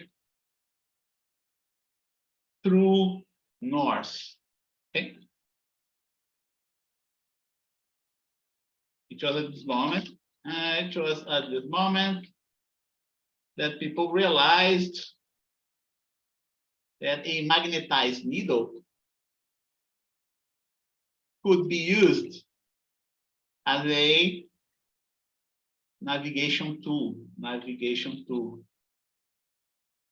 a compass. Okay, the Arabs.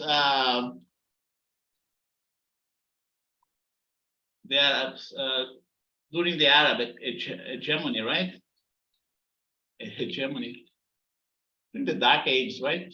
Not the Middle Age. Let's call that the Middle Ages. In the Middle Age, the Europeans just couldn't get their act together, right? Since the Roman Empire dissolved, So it was during the Arab hegemony.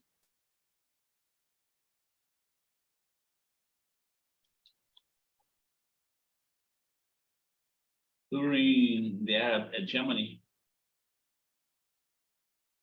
It's a fantastic story, okay? This was in which the Europeans just couldn't get their stuff together, and the Arabs started to conquer the world, the known world, okay? During the Arab hegemony, this civilization came in contact with the Chinese and Mongols and learned about the magnetic compass. And by the way, Marco Polo too observed that, right? When he was there in the Mongol court of Kublai Khan, he learned about the magnetic compass, not just the magnetic compass, but paper money too. Europeans at that time couldn't believe that you could use paper as a source of wealth, right? So the Mongols were doing that at that time already, but the Europeans, like the Italians, they had to have their golden coins, their silver coins as a source of wealth. So when Marco Polo was exposed to paper money there in Mongolia, he couldn't believe that they were doing that.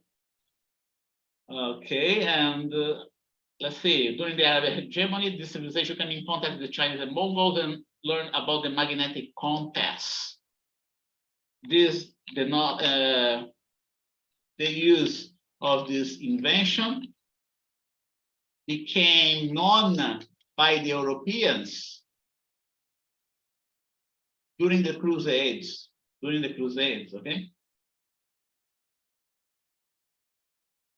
Just at a time in which the Arabs almost dominated the world, where the Roman Empire was before them, right? After the collapse of the Roman Empire, it was the Arabs who took over the known world, the Europe, Africa, North Africa. Basically, they were very wealthy at that time, and the Europeans fell behind. Eventually, the Europeans catch up.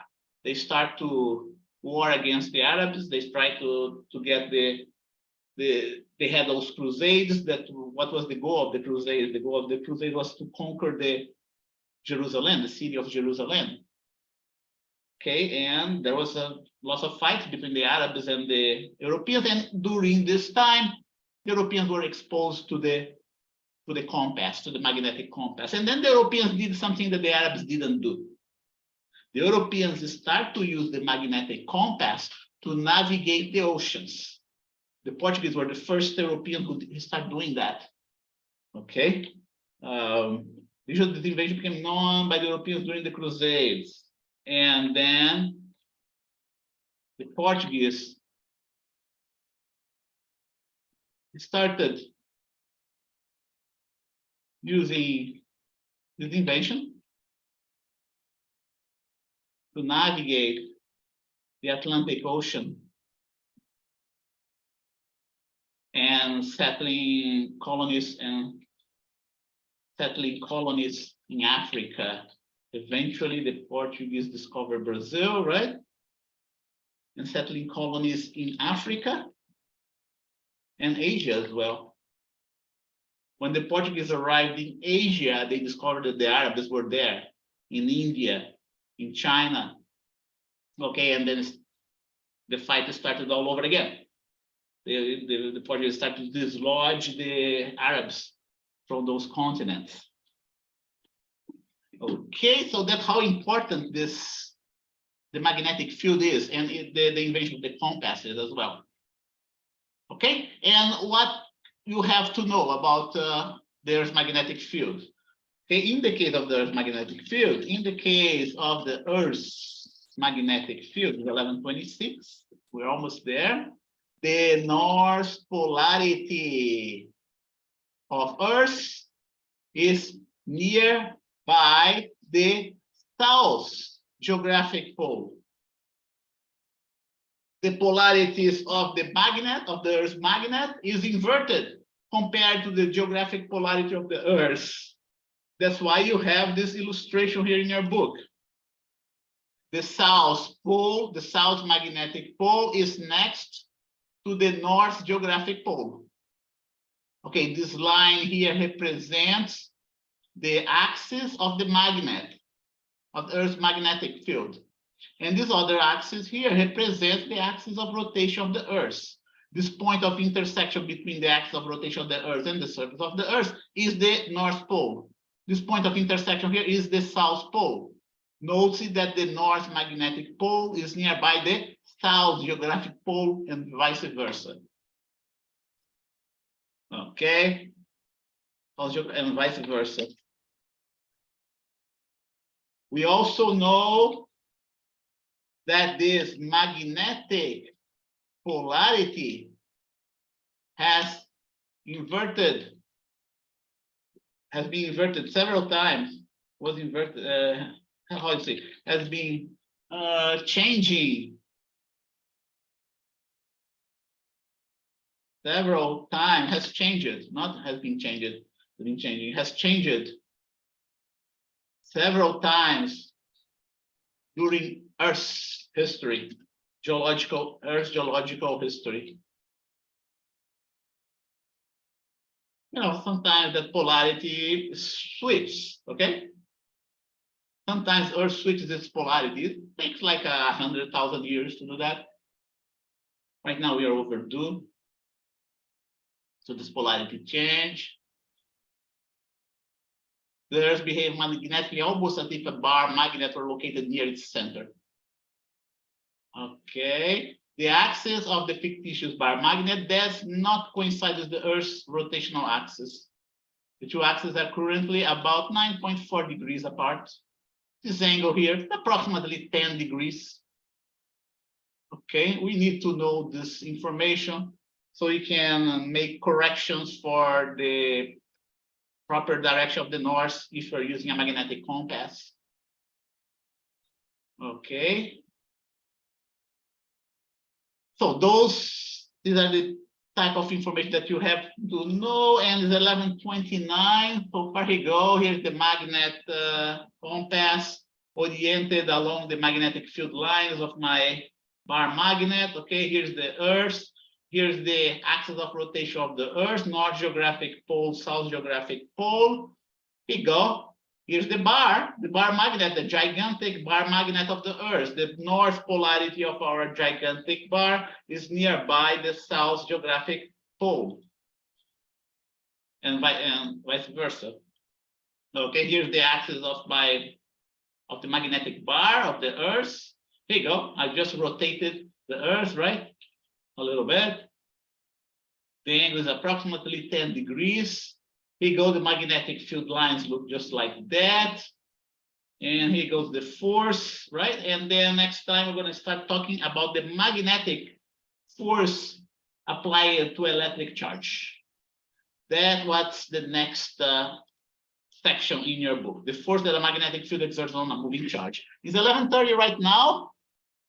And your Can you see, can you access your quiz there? Want to make sure you can access your quiz. Want to hear Could from you you. upload these recent notes as well, please? Oh yeah, that's right. Let me do that. Thank you so much. Okay, here you go. Save it. Save as PDF.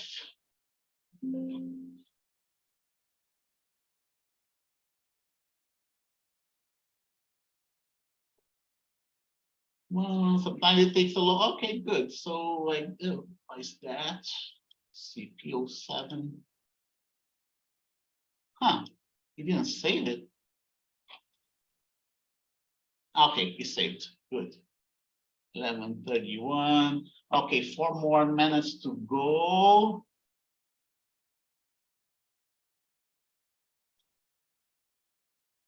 Let's see. I gotta go files here.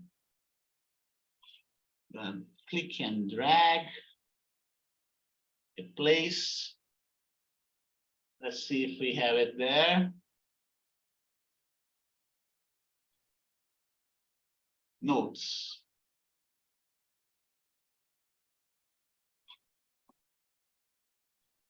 It can become a long file, right?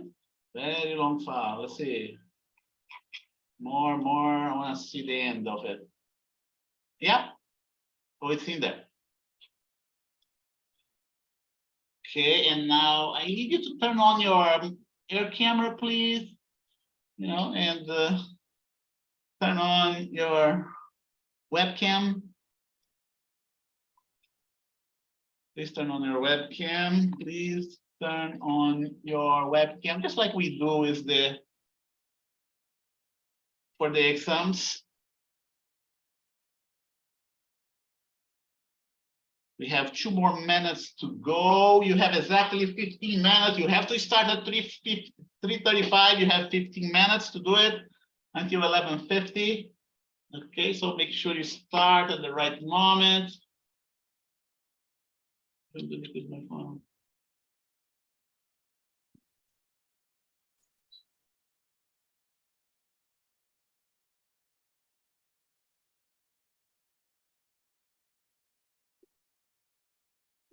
Yes.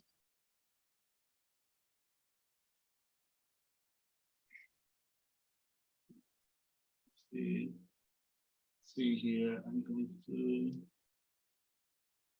Janet, right? Sorry, I sent the question. Yes. Sorry.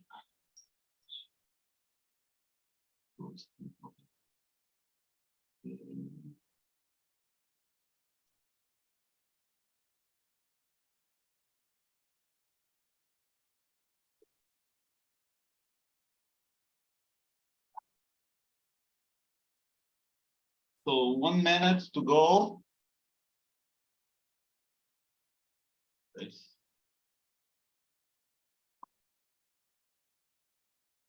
This 3.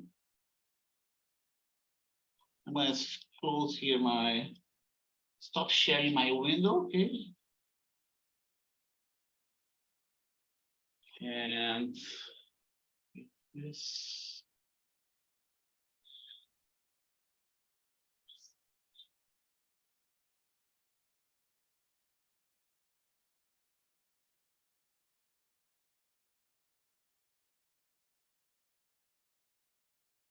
And here.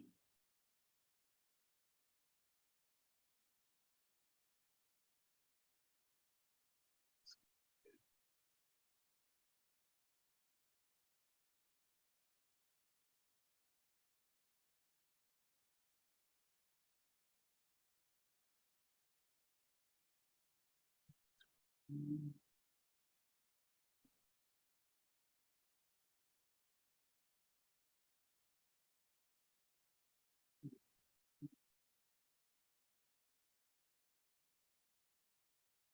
11:35 now. Yep, 11:35 now. Good. So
Okay.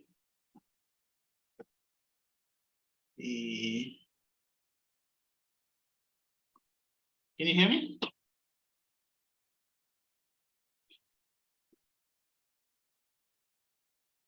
Can you hear me, Kennedy? Yes, I'm here. Okay, so let's check here. Yeah, that was the only one that I got wrong, so I just wanted to Uh-huh, make sure what I okay, understand what I did wrong. okay, so quiz, let me check here. Quiz 3. Which question was that? The 1, 2, or 3? Number 3. Number 3, so let's see, a preview. An RC circuit that is discharging, is that what it is? Or the Correct. RC circuit that's charging? Discharging. Discharge, okay. Let me share here the screen with you. Okay, so there is a RC circuit that's charging, RC circuit that's discharging, right? Yes. Okay. So the first thing, the capacitor must be initially charged. Okay, Right. otherwise no current is gonna flow through the circuit. Okay, and that's Yes. connected in series to a resistor and a battery. Not RC circuit that's discharging. Does it have to be connected to a battery? Oh crap. No. Right? Yeah, that's right. So the drawing is right in. So Right? it should have been is made up initially is made up of initially charged capacitor that is connected to a resistor only. Yeah, so resistor only. Okay. Let's see here. That's the one, right? That's the drawing that I put that for you. Discharging RC circuit, capacitor and resistor, right? There's no battery in there, Right. no power Okay. supply there. Which answer did you put? I put the battery. I forgot that we Too removed the bad. battery. Yeah, we removed the battery to discharge the capacitor. Otherwise, the battery is gonna charge the capacitor. Right, because the way I pictured it, I remember the picture, but it was like where you disconnect, and so it didn't matter if the battery was there. Well, Does that make sense? look, I show you this circuit here. Remember? That's what I Yeah. showed. There's no battery in there, right? There's no battery in there. We connect the switch, right? You have a battery only whenever you're charging the capacitor. Okay. So here's the charging. They want to charge. Here you go. We have a battery, capacitor, and a resistor.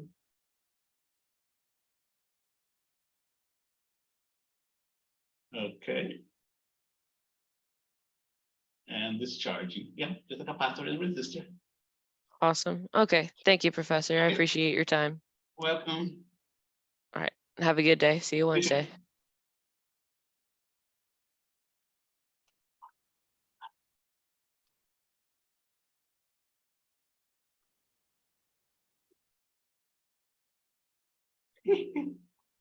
This one was, esse aqui foi ruim.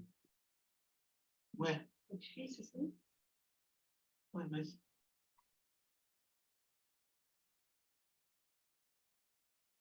Wait a minute.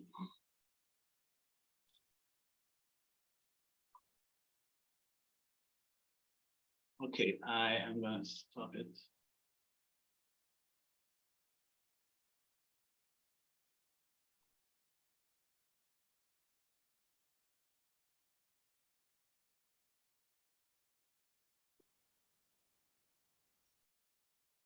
How come?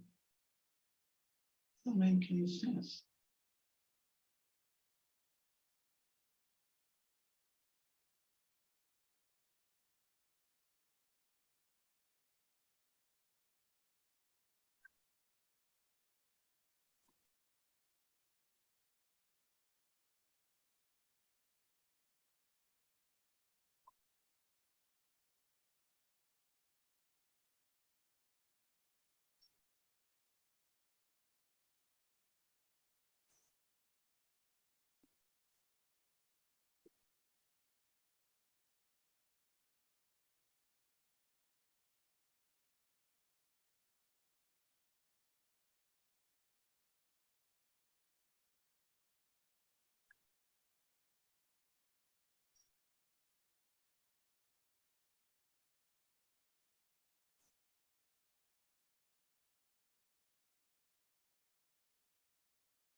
Pues.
Entendo melhor.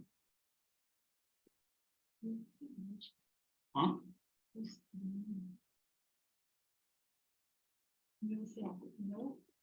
Estou com a garganta arranhada, mas estou melhor. Então, um arranhado quanto antes. A garganta continua assim, meio arranhada, né? Também não estou arranhado quanto antes.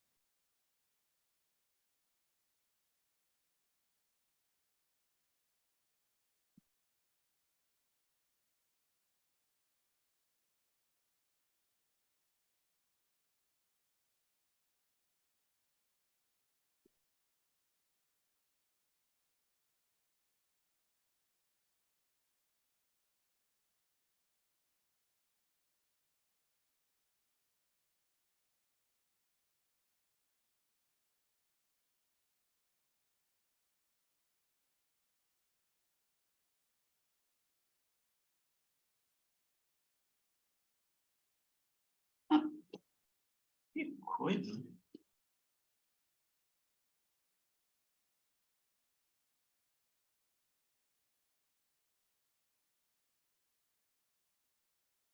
Ah.